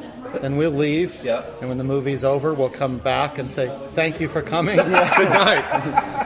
That's what we're planning. And you can charge people for that? That's genius, man. Well, no one's ever complained. On Cinema at the cinema is... I love it. It is so deliciously awkward to watch. It's just awkward. I don't want you to deconstruct it too much, but how do you write it? Do you sit there and just improvise it? A little bit of both. we talk about what we want the season where we want the season to go, and some of the themes and some of the plot points, and we have that kind of outlined out for each episode, and then we just improvise it, for lack of a better word, and do it a couple times, and then our editors make it. The editor Sasha tends to make it what I think he's the reason it's great, but because if he could make a cut that's the same length of each episode, that's just us laughing the entire time. Yeah, I don't know how he's able to eliminate these mid-sentence sort of things, but you watch it and you'd never guess that we're just children. Yeah. Can't control. Do you really have such a huge, extensive film collection? I don't. Oh, man. I've never seen any Lord of the Rings movies. Oh, neither have I. Okay. Well, what's funny is Greg has found a book. What's it called? The Film Journal? Film Buff's the Film Buff's checklist that he had when he was a kid, and it's all like, it's like mini Greg Turkington, where he's got it all filled out, and he's got stars and like certain check marks and stuff. Pretty amazing. So you've not seen all these films? I'm disappointed. Huh? I mean, the ones that we're reviewing, we shoot 10 episodes in a day. Yeah. And so we're having to look at the release schedule of the studios and speculate, basically, which works for our characters because we're such shallow, incompetent film reviewers. So it would be bad if people were able to figure out, these guys never saw it, they're just speculating. It's better if they just think these guys are shitty. Yeah. And speak and in oftentimes platitudes. we'll review a movie, and then the studio, because we're getting these advanced, we're just going on IMDb and typing in like what's coming out in March, and oftentimes the studios will push something to next year or something. And so we'll have a review of some movie, The Maze Runner or something that just had never come out and came out like a year later. So it's like, how did you guys get to see that? The other thing is, like, sometimes we'll review a movie and the you do that. We're doing 10 in a day. We're not really thinking about the movies, and then weeks later, I'm driving down the road with my wife, and there's a billboard for some movie, and she's like, "What is that?" And I'm like, "I don't know. I've never heard of it. It looks horrible." She's like, "You've never heard of that? You reviewed it. You reviewed it yesterday." I love the use of green screen. What do you mean? Sorry? You mean? Well, come on. In both on cinema and in Decca, it's so deliciously bad. And I've been trying to get my listeners to watch. Is Decca shown over here legitimately? We were trying to figure that out. It might be on Fox or something. Fox, yeah. Is Fox a channel over here? I'm going to look it up. But it does seem, from what I hear from fans, it does seem they make it difficult to watch it, which is a shame because. Where did you see these? Yeah, somewhere on Fox. They're on. I mean, they are online on Hooky website. That's where I saw them. Like a torrenty kind of thing or something. Yeah. Okay. Whatever. Outside of, I'm a big anti-torrent guy in the States, but I what can I say if they're going to make it hard for you to watch? Hang on, maybe they're making it easy for us. Decker unsealed Thursday midnight, Fox UK. Oh, there we go. Well, in that case, I apologise for stealing from your children's mouths. I just want to see how far behind these are because they haven't seen. Well, whatever. I don't know. We'll show it. We'll show. It's not on DVD, is it? No, I don't think we're gonna. I don't think DVDs are they're not a thing people are. Yeah. So, anyways, yeah, it's a great show. It is a great show. It is. It's hilarious. It is one of the funniest things that I've seen in ages, and it obviously has a huge cult following. Cult is that? Ages means decades, right? Yeah, forever. It's the funniest thing I've seen ever. There you go. Fox. See, it's happening here. Okay, there you go. Oh, it's all. I don't even know that Fox was a channel. It's cable, I guess. Okay. By the way, I love television in the UK, though. I love BBC. Last night I watched 2 hours of TV, and it was all great TV. some documentary about these two guys walking from Russia to Iran. Mm-hmm. It's fantastic. Wow. No commercials. Well, on the flip side of this, I was here a couple times back and tuned into this channel. It was a numbered channel, I don't remember. But they had a documentary on intimacy, supposedly. Wow. But they'd actually put, it was such bullshit, they actually put a camera on the head of a guy's penis. and it was like, it was such a sketchy premise. For, like, they had this, it was almost a joke. Like, they had this psychologist, intimacy is very important in a marital relationship. And then it was just like this thrusting, internal. And then it was just like soft core scenes of, like, it was. What channel would do that? There's a channel. Channel 5, maybe. Channel 5 might do that. I'm obsessed with him. Have you seen Naked and Afraid? Yeah. Man alive! That is I just bought all the box sets of that. I can't believe it. It's the most incredible show. Yeah, it's pretty smart. The thing we have a thing over here on Channel 4, which is done as like a sort of sciencey show. It's called Naked Attraction. And you'll have, for example, a woman, and there'll be 5 men in pods, and you can't see them. And then the pods come up, and you see their dicks. And so she goes, I like that one. That's too big. I don't like the colour of that one. Then it goes up, and you see their torsos, and she goes, well, I like... And then then she takes them out, and then she picks one to have a date with. The television audience see the penis? Yeah, we see the penis, and then they might have ladies in the pod, so you'll see the vaginas. Yeah. And they sort of sell it as though it's a scientific show. They'll go, well, That's the thing I was talking about too. This is on. No, there's no camera on the end of a penis, so right. that's. I mean, it's even worse in a way if it's just. Do they have cutaways to just the penis that fills your screen? Oh yeah. And she will go, I don't like that penis, let's get rid of number 1. And number 1 will come out, and he'll come over naked, and they'll shake hands, and he'll just say, I'm sorry, I didn't like your penis. This is, what channel is this? Channel 4. Channel 4. Late at night? It's on at 11. Oh my God. I think That's fantastic. I think it's on. We got to have a party and watch this. Yeah. Thursday Is it still or on? Friday. Yeah, it's still on. And they do it as all sciencey. I have to write that down. I think that's what it's called. Yeah, it's terrible. Anyway. So I'll let you go in a minute. But I'm fanboying out. So Decker season 3 is finished. Any more for any more? Yeah, I hope so. I think so. I think we've got more ideas. It's such a fun thing for us to do. Yeah. It's so fun. It's just great little crew. We all just get along really well. And was it Frankie Valli's brother in there? It was, yeah. I thought it was Al Pacino's brother as I was watching it. That's a good idea. We got to find out if he's got a brother.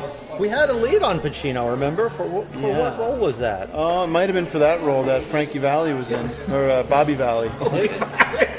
He passed, but he considered it. Did he? Al Pacino passed? Yeah. Passed away? No, he passed on the show. But I think Al Pacino's ripe because you see the movies he does. Yeah, I know. That's These direct-to-DVD crap movies. I mean, I'm sure people are paying a lot, but I want to get one of these guys. I want to get one of these like Nicholson, Pacino, one of these legends, because I think they might dig the show. I think they might think it's funny and easy to do, and why not? Let's come out and have and play. Can you set it up? I had a friend who was in a film with Al Pacino, and he was stood next to Al Pacino, and he had his character, my friend Mackenzie. His character was twiddling the hat, and in the middle of the scene, Al Pacino stopped and went, "Will you stop moving that hat?" And then carried on again. So that's the kind of person you'll be working with. Yeah. All right. Well, feisty. I'd like to talk. I'd like to dress him down a little bit. You know what, Al? Shut the. Just do the line, man. Say the line. Is that so hard? And Tim and Eric 10th anniversary. Yeah. The special coming out. It's coming out in a week. A week after Decker ends, or a week from today. Yeah. A week from tomorrow. Yesterday. We got back and just did this awesome show special that we were kind of unsure of if we were going to be able to capture that magic, whatever it was. And you saw it. fantastic. Was it fantastic? It's just like old times. Yeah. It's like nothing's changed. It's very- They don't even look older. No. The truth is, we shot it 10 years ago and put it in the can knowing we'll need this. Yeah. I was quite late coming to the Tim and Eric party, but I discovered it a couple of years ago. I just devoured it, and I did buy the DVDs there. I just devoured it, and the movie is just so wrong, and it just keeps getting wronger. I mean, the scene where he's in the bath and he's being on by the kids, that's dark. Yeah, I mean, it felt but like... it's fun. Yeah. It felt very much like not that dark to us. Wow. It just felt silly because surprising. It didn't feel like it was real life. It wasn't like kids are going to on some old Eric's man. in a bath being shit on by 6 kids while you're having sex with his girlfriend. And that didn't feel dark. Not compared to Naked Attraction. No, exactly. Hey, listen, man, it's nice to meet you both. You too. I'll see if I can get Al Pacino Put in a few calls. on board. Are you going to really talk to Carmine? Yeah, any messages for Carmine? What can you I say? love his drumming. I mean, he's a great drummer. We love your drumming, man. Thank you, gentlemen. Thank you. Jacked up jive talk for janitors, jazz cats, and gin-soaked boys and girls. Exactamundo. If you're awake, you're welcome. I've got 5 cactus needles stuck in my... The Late Night Alternative with Iain Lee on Talk Radio. Gin-soaked boys. 034, I'm live. It's 11:46. I'm back. I hope you enjoyed that. 0344 499 1000. Guests coming up soon. David Hamilton, maybe this week. And Jeremy Vine, maybe next week, which would be cool. 0344 499 1000 is the telephone number. David Badcock. Yeah, Babcock. David Badcock. Yes, good evening. Right, yep. But it is Babcock. Less of the attitude, if you don't mind.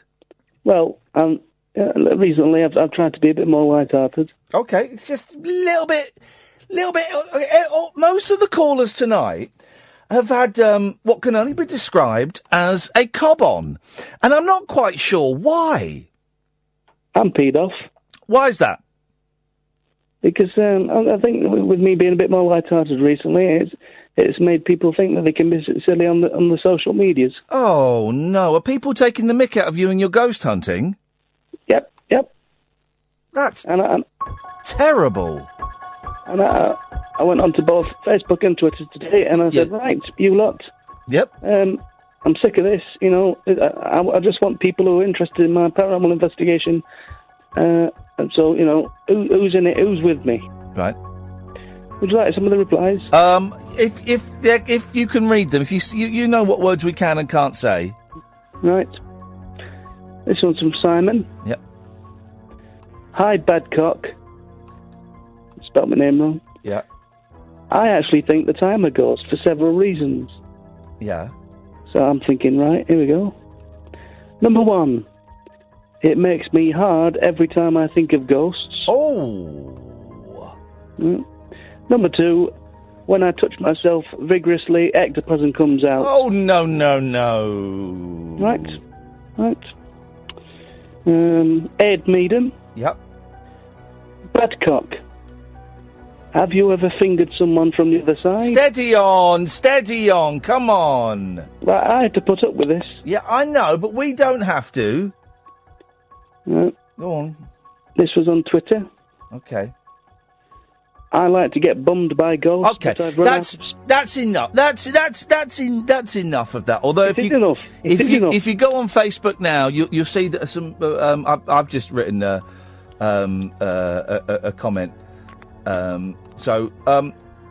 Which is of a similar theme. It's quite fun, actually, sending you abuse. Maybe, and I don't condone trolling, and I don't condone online bullying. I think that's awful. But. Maybe we all need a universal... Hate figure's such a strong phrase, isn't it? Just someone that we can all point the finger at and laugh. A universal clown. There we go. That's better. Now that Bruce Forsyth is gone and Jerry Lewis has passed away, we need a universal clown. And maybe that could be you, David. You think I'm a knobber and ghosts are made up? Sorry? Your Facebook post, you've called me a knobber. I think I'll read it for you. I think you're a knobber and ghosts are made up, you twonk.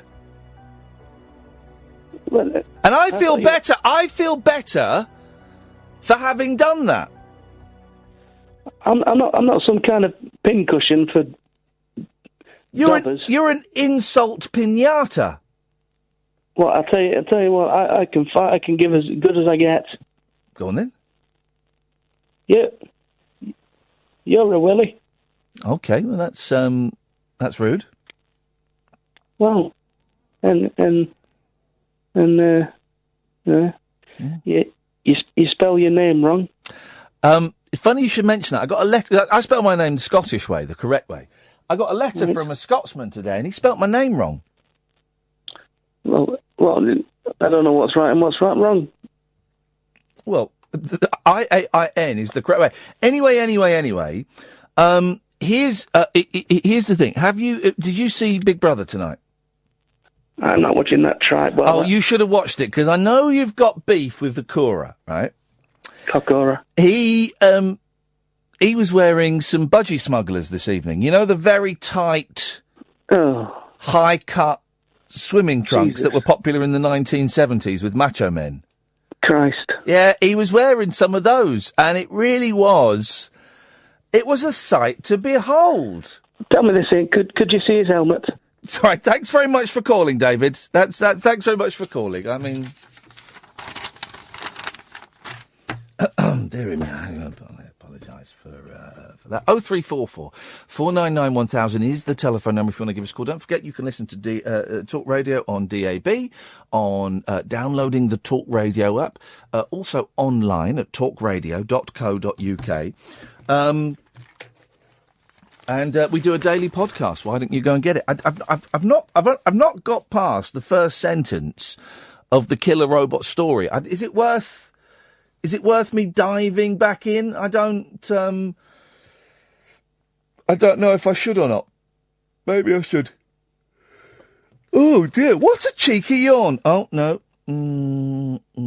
Okay, my computer wants to restart itself. That's a worry. Let's go to Andre. Good evening, Andre.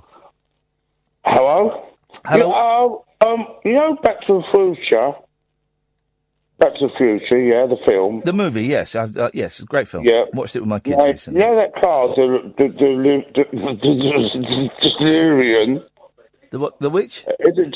What's the car in it? DeLorean. The DeLorean, yes. Yeah, I love Please, for the love of all that is holy, turn your radio off, man. What one? The one that's... all of them. Oh, okay, hold on. Right.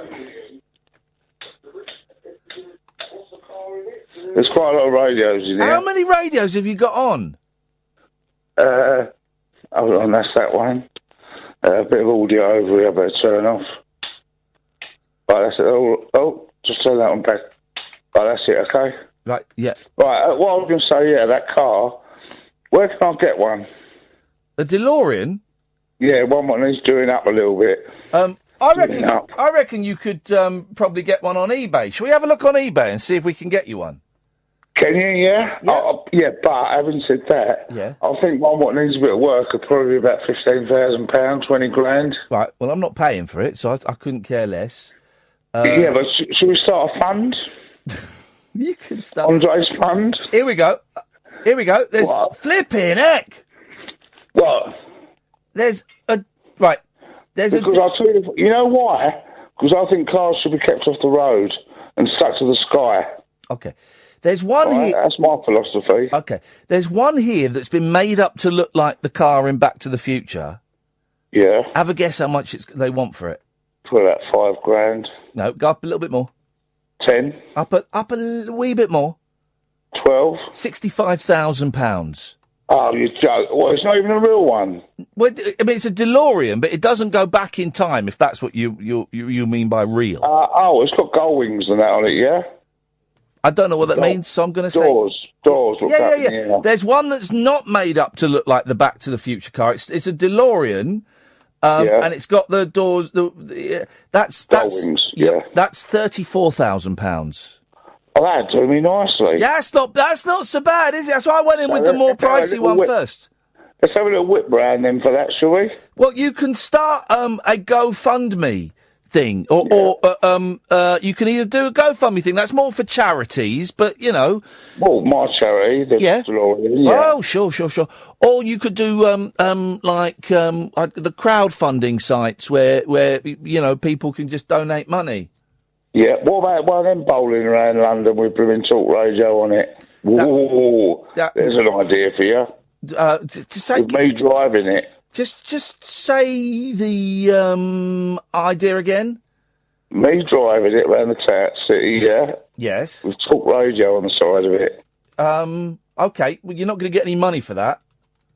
Well, it's pretty advertised, isn't it? Well, yeah, but I'm not going to pay a drunk to drive a car around because it could be horrendous. Ah, that's so good then. Well, you're going to let me have a drink then? Well, not while you're driving, Andre. No! Oh, all right, not when I'm driving. When I finish work, yeah, when I finish driving about. Okay. Well, thanks for calling, Andre. Yeah, thank you very much. There we go. I mean, has anyone got any idea what is going on now on the show? Let's go to Stephen. Good evening, Stephen. Hello, mate. How you doing? I'm good, thank you, Stephen. I was wondering when TAG was. Is it the 3rd? Sunday, the 3rd of September at 3 p.m, Speaker's Corner, Hyde Park. Well, what I was wondering was, I'm travelling from Brighton. Yes. If there's anyone that'd like to share the train with me. That's not normally how shared journeys work, is it? Well, no, but I was just wondering if anyone's going that way, would they like to go with you? All right. Well, that sounds like a nice thing. So you're coming all the way from Brighton to come and play tag? Of course I am. Beautiful, Stephen. I'm not missing this for the world. It is gonna be now, and loads of people are getting in touch saying, "Oh, that there's a film coming out about tag," and there's like in America they're starting to do like competitive tag. We did it first, Stephen. We did it first. No, we started it and we'll finish it. I'll finish you off if you come. Not like... You probably will. Not like that, mate. For goodness sakes. Get a grip. Again, not like that. All right, I'll see you on the 3rd. See you then, mate. Take care. If anyone wants to get contact and they want to travel from Brighton up to London, then I'm happy to share the train with them. Stephen, thank you very much. It makes it sound like he's going to split the costs, but I don't think he is. Thank you, Stephen. Look forward to that. Wow, people coming up from Brighton to come and play tag with us. Wowzers, you're all invited. You're all invited. Come along, Sunday the 3rd of September. We did it before. We'll record bits of it. We won't, do a whole hour on the radio like we did before. Did that ever go out as a podcast? I don't know if it did or not. When Kath comes back, we'll get on that and we'll put that out as a podcast because it was an absolute joy. People go. Kids are welcome. Everybody's welcome. Come along. Bring refreshments. Bring snacks and food and stuff. If weather's nice, have a little picnic. Be beautiful. Another hour of this to go. 0344 499 1000. My name's Iain Lee. This is the Late Night Alternative. You're listening to Talk Radio. Talk Radio. Blah, blah, blah. Words for 15 seconds to get us up to the news. Blah, blah. If it's not important, blah, blah, blah. Say whatever you want. Doesn't matter. Normally do spiel about calling in, but what's the point? Just did it. So carry on talking, and then we go and then the news. The Late Night Alternative with Iain Lee on Talk Radio. We have ways of making you talk. Well, I'm not the kind to kiss and tell, but I've been seen with fire up. I've never been with anything less than a 9. So fine, I've been on fire with Sally Field, gone past with a girl named Bo, but somehow they just don't end up as mine. It's a death-defying life I lead. I take my chances. I die for living in the movies and TV.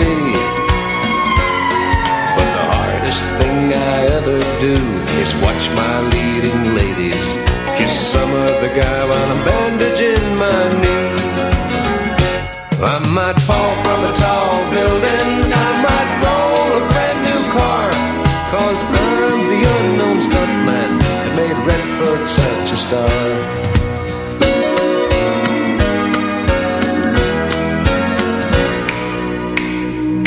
I've never spent much time in school, but I taught ladies plenty. It's true, I hire my body out for pay. Hey, hey, I've gotten burned over Cheryl Teague's, blown up for Raquel Welch. But when I wind up in the hay, it's only hay. Hey, hey, I might jump an open drawbridge or Tarzan from a vine, 'cause I'm the unknown stuntman that makes Eastwood look so fine.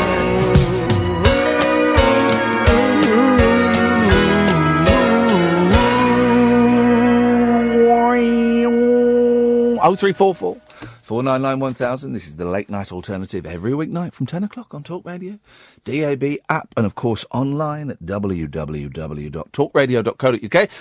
If you're waiting for the hook, the question, it doesn't work like this on this show. I kind of sit here and talk rubbish. And you are welcome to call in about absolutely anything you want, whether it's something I'm talking about or something you want to talk about. So far, we've been dominated by killer robots. And if anything, I would say tonight's show has been the most intellectual show that we've ever done here. And just let it be noted that the most intellectual show took place when Catherine wasn't present.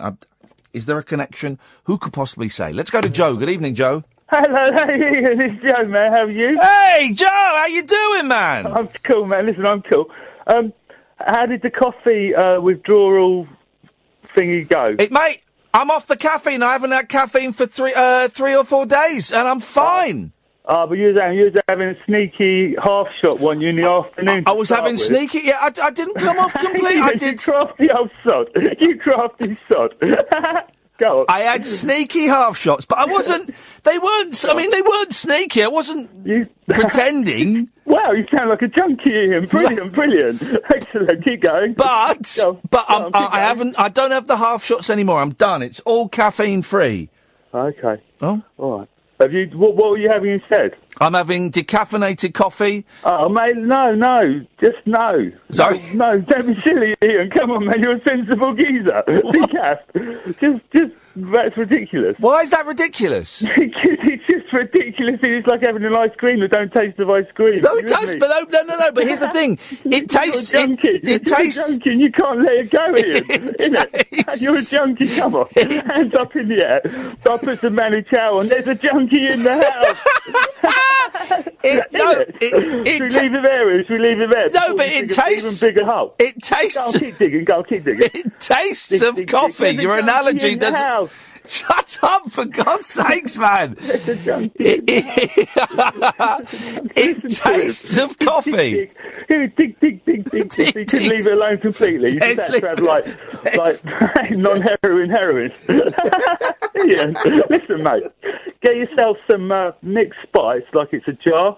What? Or a packet of it. It's just called mixed spice. What, smoke it? Yeah, no, have it in your milk, Ian. Have like a chai. Do you know what I mean? Spice in milk? What the hell are you like? That's not a drink. That's a punishment. Nah, I tell you what, mate, it's stunning. If you make it properly, and it's absolutely stunning, mate. You know when you've had... Well, if I drink too much coffee, do you know what I mean, it gets late, at night, I knock up a chai, man. Stunning. Chai, you absolute bellend. Anyway, chai. Where were we? Okay, you're a junkie. There's a junkie in the house. So yes, Steve, man. Oh, can I share the train with Steve, please? Sorry? Can I share the train with Steve, please? Share the train with Steve? Share the train with Brighton. Do you live in Brighton? No, I live Gomshall, so I'm halfway. Yeah, well, I've no way of getting you in touch with Stephen, but you'll be very welcome to share a train with him. Okay. If he leaves a clue, then as to what time, what train, and I'll hook up with him. Cool, man. Where would you like him to leave a clue?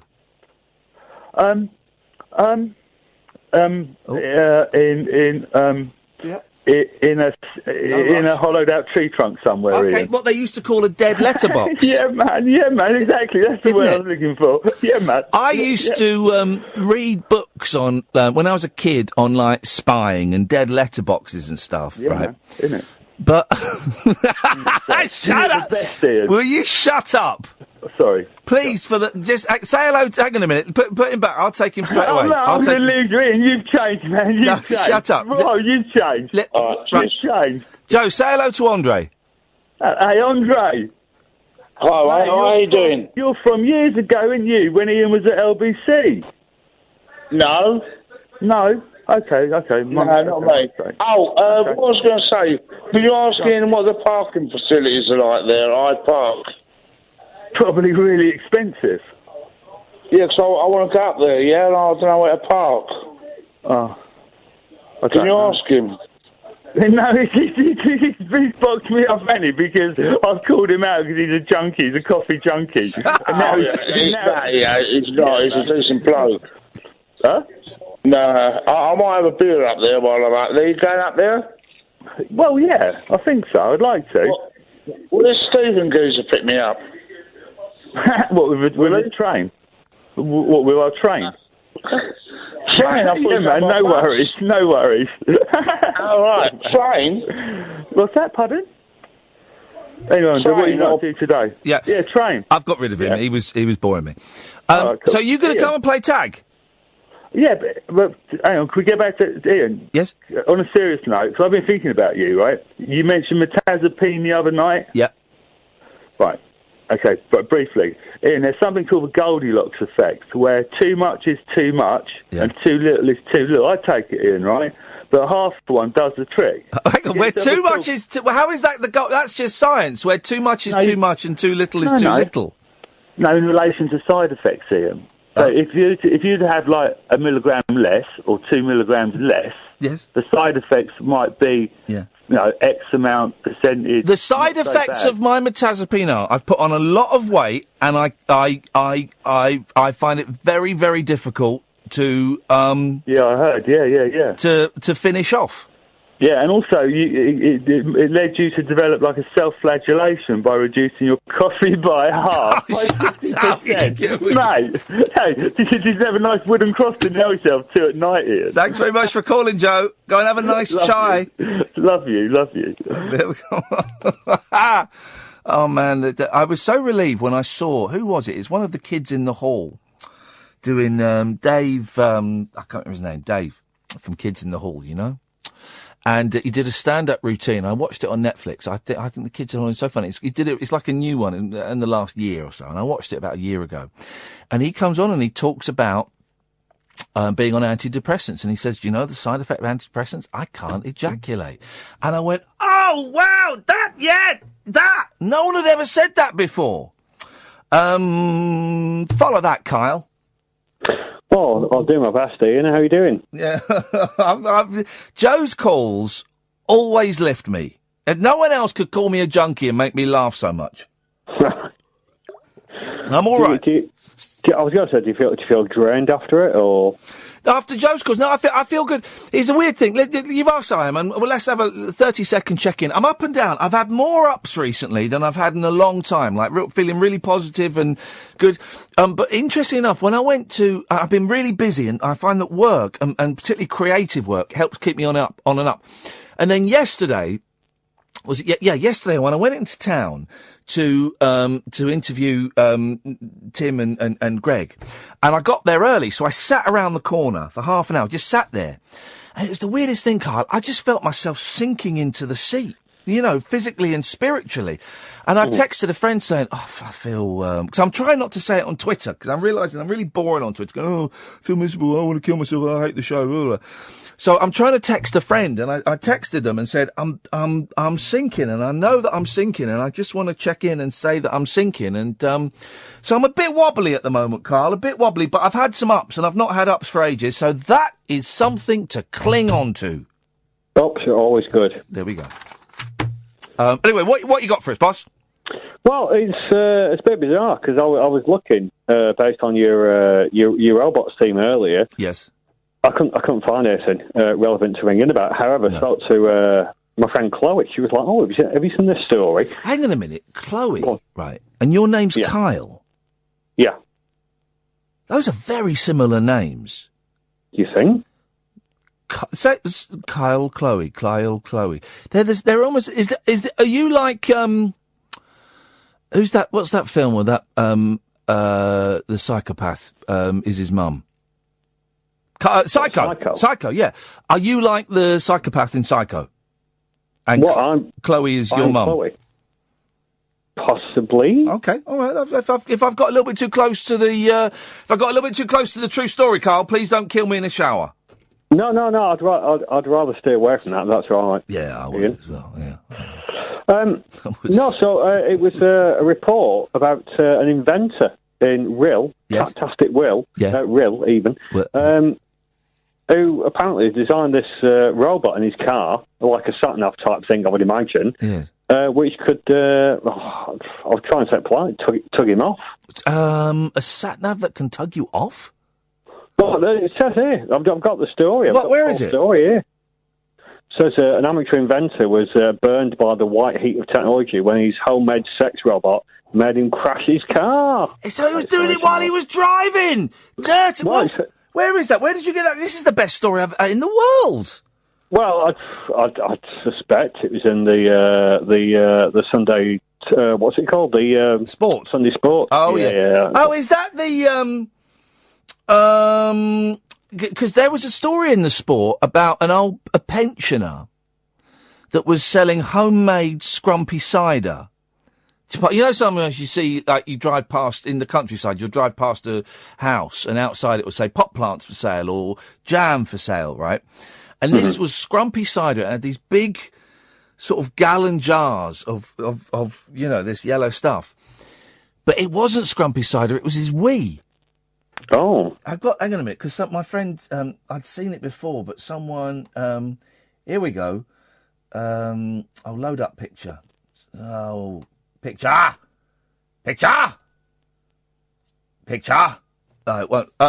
OAP sells scrumpy cider to passers-by, but it's really his pee, we'll say. Okay. Can I make that picture go bigger and I'll read you the story? Picture! So, I mean, it was, here we go. A man has been exposed, they use the P word, but I'm going to say P.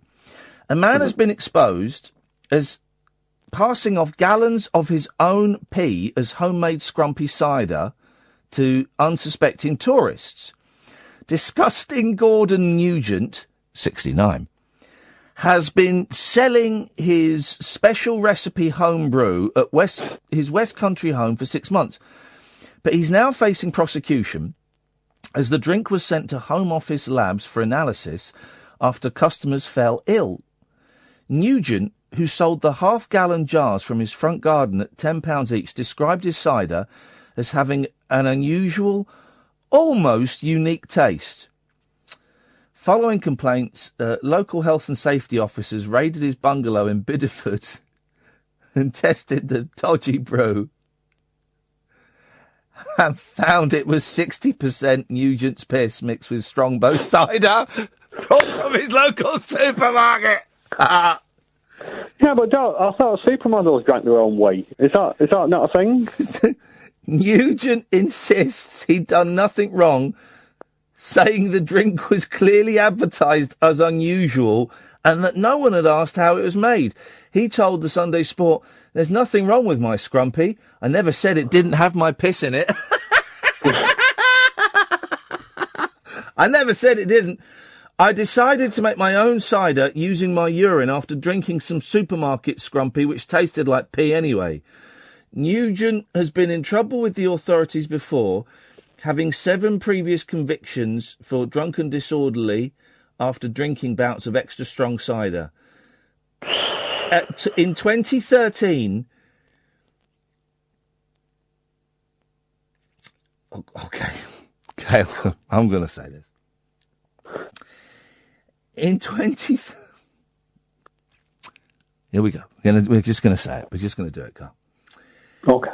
In 2013, he walked naked through the centre of Bideford with his penis erect, claiming he was celebrating Cornish Independence Hard-On Day.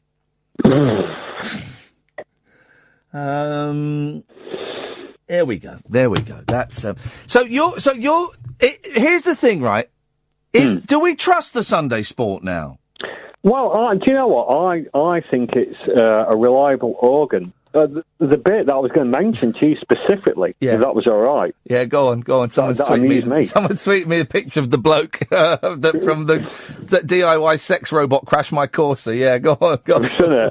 So it says, Adrian said, I presume he's the inventor, I don't know if it was a software glitch or a hardware failure, but suddenly Harriet, that's the sat-nav, went berserk, yanking away at my old chap. I yelled, "Stop, Harriet," and even shouted, "Emmerdale," which is the code word for a full system shutdown. Wowzers. She kept tugging. Flipping heck, man. This is the beginning, Kyle, and we're laughing about it, and that's what the robots want. They want us to laugh at it, so that when they come in and literally kill us, we're too busy laughing to know.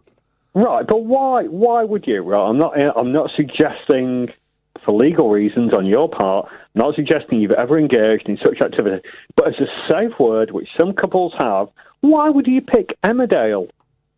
No. Well, because as we know, Kyle, Emmerdale is a very, very erotic programme, and that just would make us even fruitier, wouldn't it? Yeah, well, that's it. That's all I've got. Carl, thanks for bringing all the hard-hitting stories to the show. It's appreciated. 03444991000. Jerry, stay there. Come to you after this. Closing time conversation for tax inspectors, taxi drivers, and taxidermists. Great big talk for the wee small hours. You've been trolling me big time, mate. The Late Night Alternative with Iain Lee on Talk Radio. 0344 4991000 is the telephone number. Let's go to Jerry. Good evening, Jerry. Hello, Ian. Hello, Jerry. I think we found the future funding for care homes. Yes. How people's production line of it. The care home business is going to be taken over by robots? No, production line of pee in the bottle, Jumbo. Oh, pee in the bottle? Yeah, pee in the bottle. Well, it's loads here. I suspect it's illegal, but hey, do these things until you get busted. That's what I say. Unreal. It makes you into Pleasure Beach, doesn't it? What? Robot. It means the Rills Pleasure Beach. Hang on. there are robots on Rills Pleasure Beach. Is that where? I don't know. What robots? The man comes from Rill. The sat-nav man comes from Rill. Oh, I see. Well, yeah. There's not much pleasure to be had on a pleasure beach, is there? No.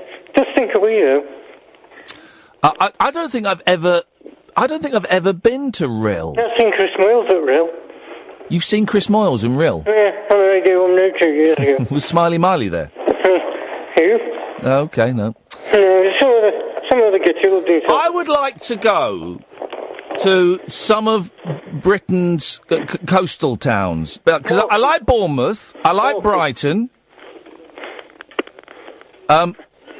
Who's there? Is there someone there with you? I've got him in the lounge, chilling in the lounge. You're chilling in the lounge? Yeah, there's gambling on TV. Get him to bring you a milkshake. No, I'll get milkshakes when you come. Get apple juice rather than that. I would kill for a milkshake right now, but I have forsaken food in an attempt to try and lose some weight. Yeah, gotta keep busy. This is endorphins. Well, I'm not going. I've not been to the gym for a while because I don't really feel up to it. But this week, while the family are away and I'm in the house, I've taken to taking the dog for generally it's been 2 long fast walks a day, and I'm going fast. I'm pacing. What breed of dog is it? It's a Westie, and I hate her.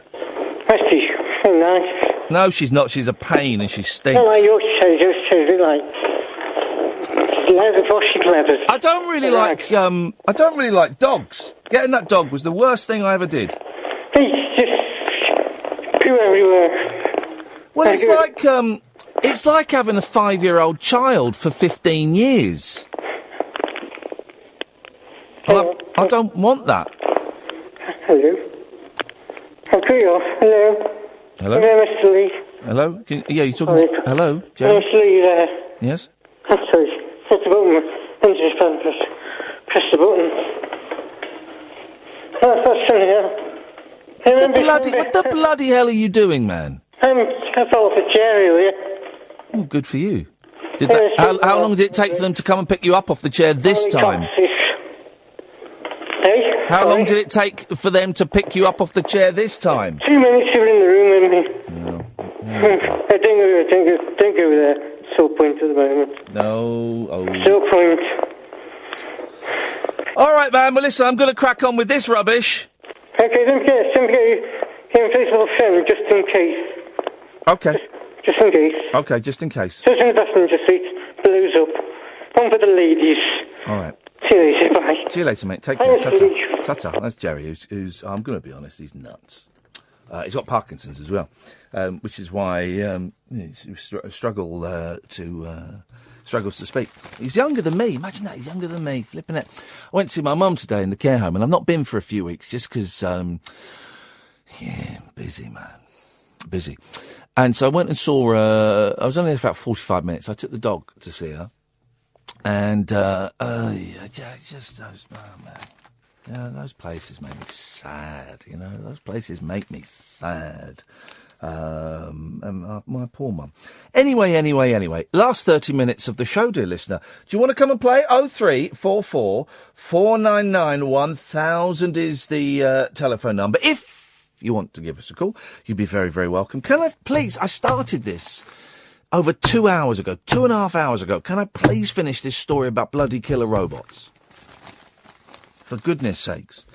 Killer robots will hunt... I don't want to scare you, but we're all doomed. And if the killer robot isn't pleasuring you to death, then it's going to kill you. Killer robots will hunt I'll tell you what, while that interview was on earlier on, an hour ago, I cannot bear to listen to me. So editing that was just torture. Because I had to listen to the whole way through and bleep it. But so I went out and I was reading a magazine about the Kinks, where it was critiquing every Kinks album. I like those because I'm quite geeky like that. And I watched a bit of, and I'd not seen it before, the MASH report. Wowzers. And I don't want to I'm not going to knock people earning a living, and I'm certainly not saying this because it's like the 11 o'clock show. It's similar to the 11 o'clock show in that there are people in suits sat behind desks doing jokes about the news, but we didn't. The 11 o'clock show didn't invent that, for goodness sake. It's not. I think we nicked it off Jon Stewart, didn't we? I think for that. But there was a bloke on there who did enough remind me of my mate Paul Garner in his look. He was a bald man, Paul, and the way he was delivering his lines, and felt very tame. Felt very tame. And again, I'm not saying, the 11 o'clock show we did some horrendous stuff on it, absolutely horrendous, but it just felt, do you know what I mean? Have you seen it?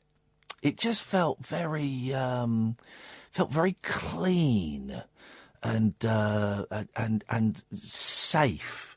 And it's a show. I watched 10 minutes of it. Maybe I picked a bad 10 minutes. And there's some really, really talented people on there. The guy that hosts it, I think, is great. I can't remember any of their names. Ellie was on there, who I sort of know to say hello to. I think she's really fun. Some really funny people on there. I'm not going to knock people for earning a living, but we'll do the robot story after this break. After hours amusement for anarchists, air hostesses and jet-lagged Antipodeans. Can I, coppers? Can I crash on your floor? The Late Night Alternative with Iain Lee on Talk Radio. 0344 499 1000. Unusually for us, for the last... this is... well, no, hang on. Not unusually for us. Let me start again. We haven't got any phone calls for the first time this evening. So if you want to call up, now will be a great time. Killer... I'm going to finish this flipping story. Killer robots will hunt mankind to extinction in the future unless their development is halted right now, the world's leading experts have warned. But the world's leading experts on what? They have called on the United Nations to stop this new arms race, insisting we do not have long to act. Turn to page 8. Turn to page 8.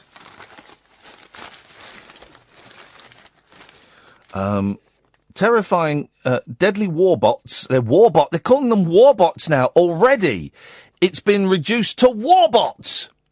Will wipe us all out. Terrifying killer robots will hunt mankind to extinction in future, experts warn. Top scientists want world leaders to ban them. The UN recently voted to act on plans to develop drones and tanks which can think for themselves in battle. However, the advances in technology could spark a Terminator-style future where mankind is forced to go underground to avoid annihilation by killer cyborgs. And this is in a newspaper, The Star. So it must be true! In the film series, starring Arnold Schwarzenegger, robots rule the Earth after Judgment Day, when nukes are fired and billions of people killed before mankind can respond. Car firm Tesla's boss, Elon Musk, and Google artificial intelligence specialist Mustafa Suleyman are among 116 specialists who have raised fear over warbots. Cowards. Last night they sent an open letter calling for the UN to stop the arms race, writing, "Once developed, lethal autonomous weapons will permit armed conflict to be fought at a scale greater than ever, and at timescales faster than humans can comprehend. These can be weapons of terror, weapons that despots and terrorists use against innocent populations. We do not have long. Once we've opened Pandora's box, it will be hard to close." We're doomed, guys. We are doomed, Damien. Well, hello, Ian. How are you this evening? I'm okay, Damien. How are you? Good, good. Yeah, I'm really well, thanks. I'm really glad I caught you this evening with such an interesting story about the killer robots. They are warbots. Warbots. Warbots, indeed, indeed. Now, listen, you've seen Terminator 2, correct? Now, is that the one where Arnie is the good guy in it? He is indeed the good guy in the second one, of course. He comes back and he is the saviour. Yep. They did ruin it in the advertising. Don't forget that, because they did say he's back, but he's a good guy, which was a bit of a shame. Oh. However, yes, my point I was going to come to is that in Terminator 2, there's a slightly longer cut that was released, I think, on a special edition, a tin box set. I like the special editions. Don't you just love the box sets? Yeah, I do. This was I seem to remember having this, my friend had this a big VHS special edition box set in a tin box. Do you ever watch the director's commentary and the second bonus, when it's DVDs, the second, the DVD full of extras? Because I very rarely get round to I buy them with the intention of watching them, but then I very rarely get round to watching the bonus disc. I do. You know, sometimes I really like the art product. You know, they show all the artwork, and some of that is just really good. And good for you. All right, as long as someone's watching it. It's like, that's gone out of fashion now. What with Netflix, though, hasn't it? Yeah, this is. Hang on, we will get to the point. We will get to the point. But you raise a really good thing, right? It has gone out of fashion. When are Netflix and Amazon Prime and iPlayer going to put director's commentary and bonus features on the end of their movies? I don't understand why that isn't a thing. I wish they would. I really wish they would, because I'm really into, like I said, I'm really into the artwork, and I love hearing about how they compose the music. And a good film for that that's on the same subject is, what's the one about the girl robot, where the man goes and spends the weekend? That is a great film! Don't you just love hearing more about that? Though they've got like a little documentary on YouTube about that, where they talk about the choices of music and lighting and focus. Yeah, that is I enjoyed that film. I watched that film expecting nothing, and I loved it. Yeah, it was beautiful, wasn't it? I thought everything about it was just beautiful. Including the piece of music they use on there is fantastic, in the trailers and things like that. It's just fantastic. But the other thing I was going to say about Terminator 2. Yes. Something that always bugs me about the extended cut, right? You know the scene at the end where he's melting and he's got his thumb up and he's like, melting, you know, he's like, you know that bit, right? Hand shoots first. Hand shoots first. That's the wrong film, isn't it? Sorry. Am I getting too geeky for you? No, I was getting too geeky for the other listeners, but hand shoots first. Anyway, yes, so the end of the film. Yes, I vaguely remember. I've not seen it for a long time. Okay, in the uncut version, there's an Damien, say that again, so you just cut out for a second. Forgive me, I was just going to say that You're very polite. I don't know if your mother is still with us, but can you thank her tomorrow if she is, for bringing you up properly? You've got very good manners. Well, thank you very much. I'll do my best. Yes, there's a cutscene that makes this film really fantastic, where they open up the Terminator's skull and they let the Terminator become a proper learning computer, and so it can learn empathy. Yeah. For the end of the film, and he says, "You can cry. It's something I cannot do." He doesn't have enough time to learn. Damien, you're breaking up just as we're getting to the cut and thrust of this. Go and stand near a window. I'm trying. I really am trying. We got a signal now. There, don't move. Okay, I'm not moving. That's perfect. Go. What was I saying? They open it up and he hasn't got time to learn to cry. Damien? Oh, man! Sorry, Damien. Evening, Danny. Hello. Hello, Danny. I'm watching you on Periscope. I've been talking to you all night, and don't cut it off for the Lord's sake. All right, well, we'll keep it on to the end now. I can see that. Here's the thing: if I'm looking at Periscope, I can see the messages from people, but I can't see who they're from because I can't read the names because it's on my phone. But hello, Periscopers.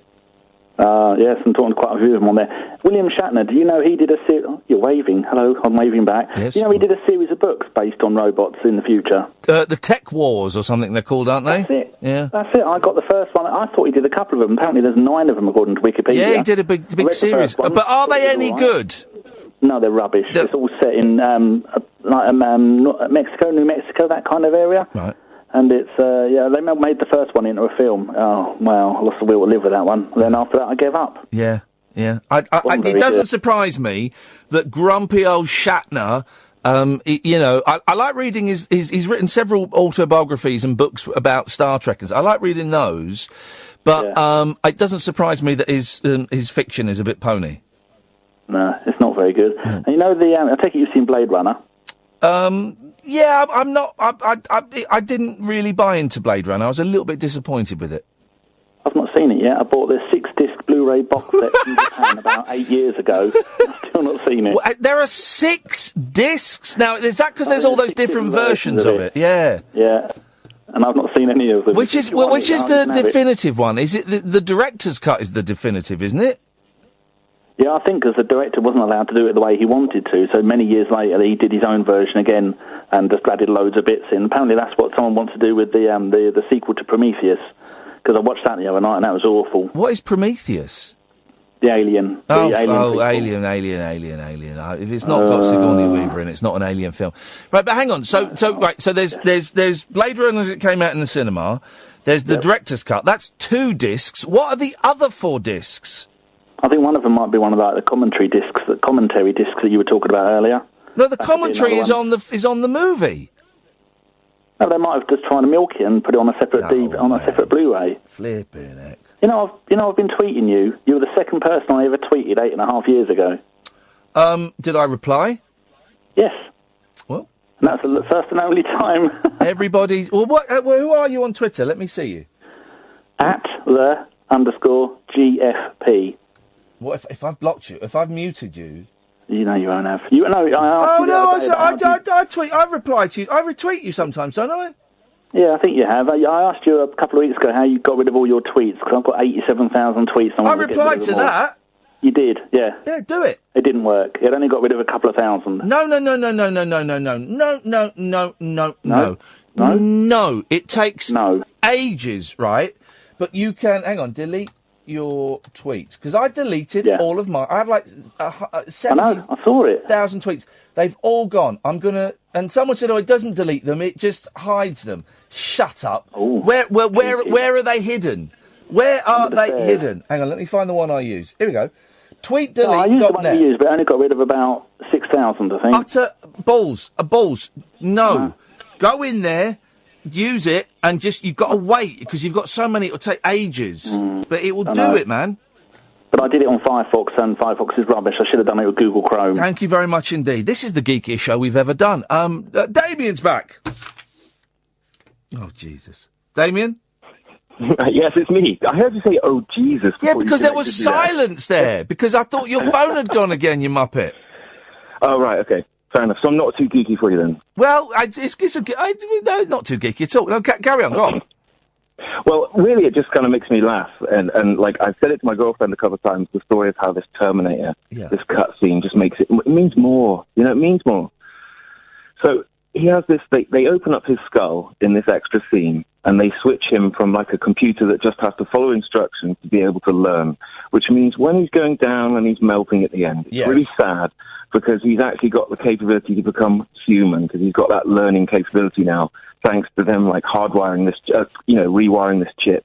Yes. And that's why that line where he says, I know now why you cry, because he's just got to that point of actually feeling the emotion of crying, you know, and I think that's really important. That cutscene was like changed the film to me. But I didn't like the Avatar film. I didn't like that at all. Damien, I'm glad we got you back. It was almost worth it. Dead of Night discourse for disco queens. I'm related to Jed Wood and Dolly Parton. Dairy farmers and distant fathers. Yeah, whatever. The Late Night Alternative with Iain Lee. Doing lots of things that we don't know about, we can't control. On Talk Radio. Yeah, it's great. I like those trails. I must tell the people that made them thank you, because they're good. They are. 0344 499 1000. Evening, Grahame. Hello again. Hello again. It's Baby Hitler guy from earlier. Oh yeah, you won the poll. You get to live. It was quite close though, wasn't it? It went a bit Brexit at one point, but yeah, I pipped it. It was all right. Well done. Good for you. Well, I know double bubbles sometimes frowned upon, but you know when you're sleepy and you get one of those thoughts that wakes you up and you're like, oh Christ, I hadn't thought of that. Yeah. What's happened? I just had one of those. Well, you know, the whole driverless car thing. Yeah. The problem isn't... Hang on a minute. Have you been worrying about the driverless cars for 2.5 hours? Seriously? I'm in a nice hotel as well, and I was like, I'm in a bed, I'm ready to go to sleep. It's like, yeah. Okay. Something occurred to me. Yeah. It's not who the car's going to choose to kill that's going to be the big problem when we have driverless cars. Right. It's thousands of unemployed driving instructors. It's going to put a lot of people out of work. Thousands of people. Driving instructors. Taxi drivers. Mechanics. No. Well, no, they'll just have to adapt, I suppose. Yeah, well, mechanics, the cars will still have to be fixed. Yeah, true. But bus drivers, taxi drivers, driving instructors... Hang on a minute. They're not talking about getting rid of the drivers of buses, are they? Well, if you can have driverless cars, you can have driverless buses, surely. But who's going to take the fare? Well, it's all oysters. You don't need a person. Who is going to argue with me for what I feel is no warranted reason, but actually turn into a vendetta to the point where the person actually refused to stop at a bus stop that I was standing at? I don't know. Well, you'll have to just rely on your traditional bus nutters, I suppose. I took great pleasure the other day. If I'm in London and I've got a bit of time, my preferred mode of transport is the bus. And I got to sit at the front of the top of a double-decker bus the other day. And I waited... Did you pretend you were driving it? Yeah, of course I did. And I waited my turn. I was in this... I had to sit next to a smelly man in the second row because I could have gone back to a seat on my own. I thought, no, because this girl, she might not stay... And I was right. Within 15 minutes, she got up and went. And I went and sat in the front and pretended I was the driver. Of course I did. Love it. I love it when you're in the front and the top of a double-decker bus and it hits a tree. Oh, you duck. I know. It's scary, oh, isn't it great? It's wonderful. Robots will probably swerve the tree. Yeah. See, they're going to spoil all the fun, man. They are. Danny is... I've got to go to bed now. All right. No. Thanks for that. Danny has told me it's 5 discs, not 6, of Blade Runner. It includes the final cut, the 1992 director's cut, the domestic theatrical versions, the international theatrical version, and a rare work print. Flippin' heck. I found that film so boring. Really boring. It's a really dull movie. Oh, dear. Let's have a look, see what else we can find in the papers. That's a boring story.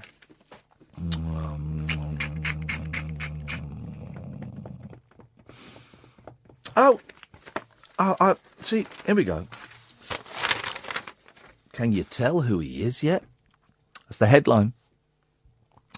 A prankster won a prize after entering a fancy dress contest as Rolf Harris while holding a poster that reads, "I touch kids." That's a bit harsh. The dressing up. Let's read more, shall we? Let's get a bit more of the story and find out a bit more. Organisers were blasted by furious parents yesterday after posting a Facebook picture of Oliver Denton, 29, wearing the paedophile's trademark specs and beard. It shows him getting a certificate from a carnival official, as he holds an explicit sketch that is signed R. Harris, includes the words, "I love Jimmy Savile, I touch kids." The picture, which was with others of children enjoying Norfolk's traditional chroma carnival. Okay, that's probably a bit ripe, isn't it? I would imagine. Provoked a furious response from locals. Lauren Ball wrote, "This is absolutely disgusting and sick. Celebrating someone making a joke out of something so serious. Genuinely shocked." Martin Hipkin added, "Not really appropriate. Seriously, Chroma Carnival, you should be ashamed." Carnival chairman Tony Shipp said judges did not realise Oliver was supposed to be pervert Harris. Tony added, "He entered as an artist. We are sorry if any offence has been caused. He won one of the top 3 prizes, not the top one." Oh, that's okay.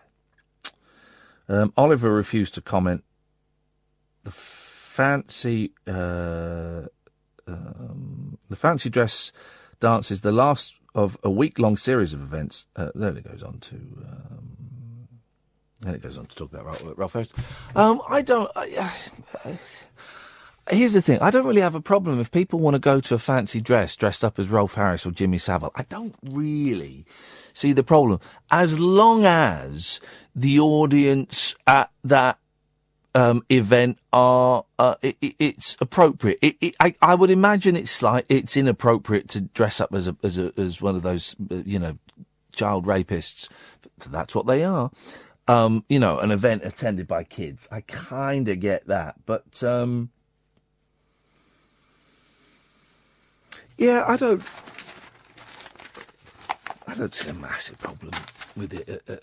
Remember, there was a big furore when it was discovered that Amazon were selling Jimmy Savile outfits, and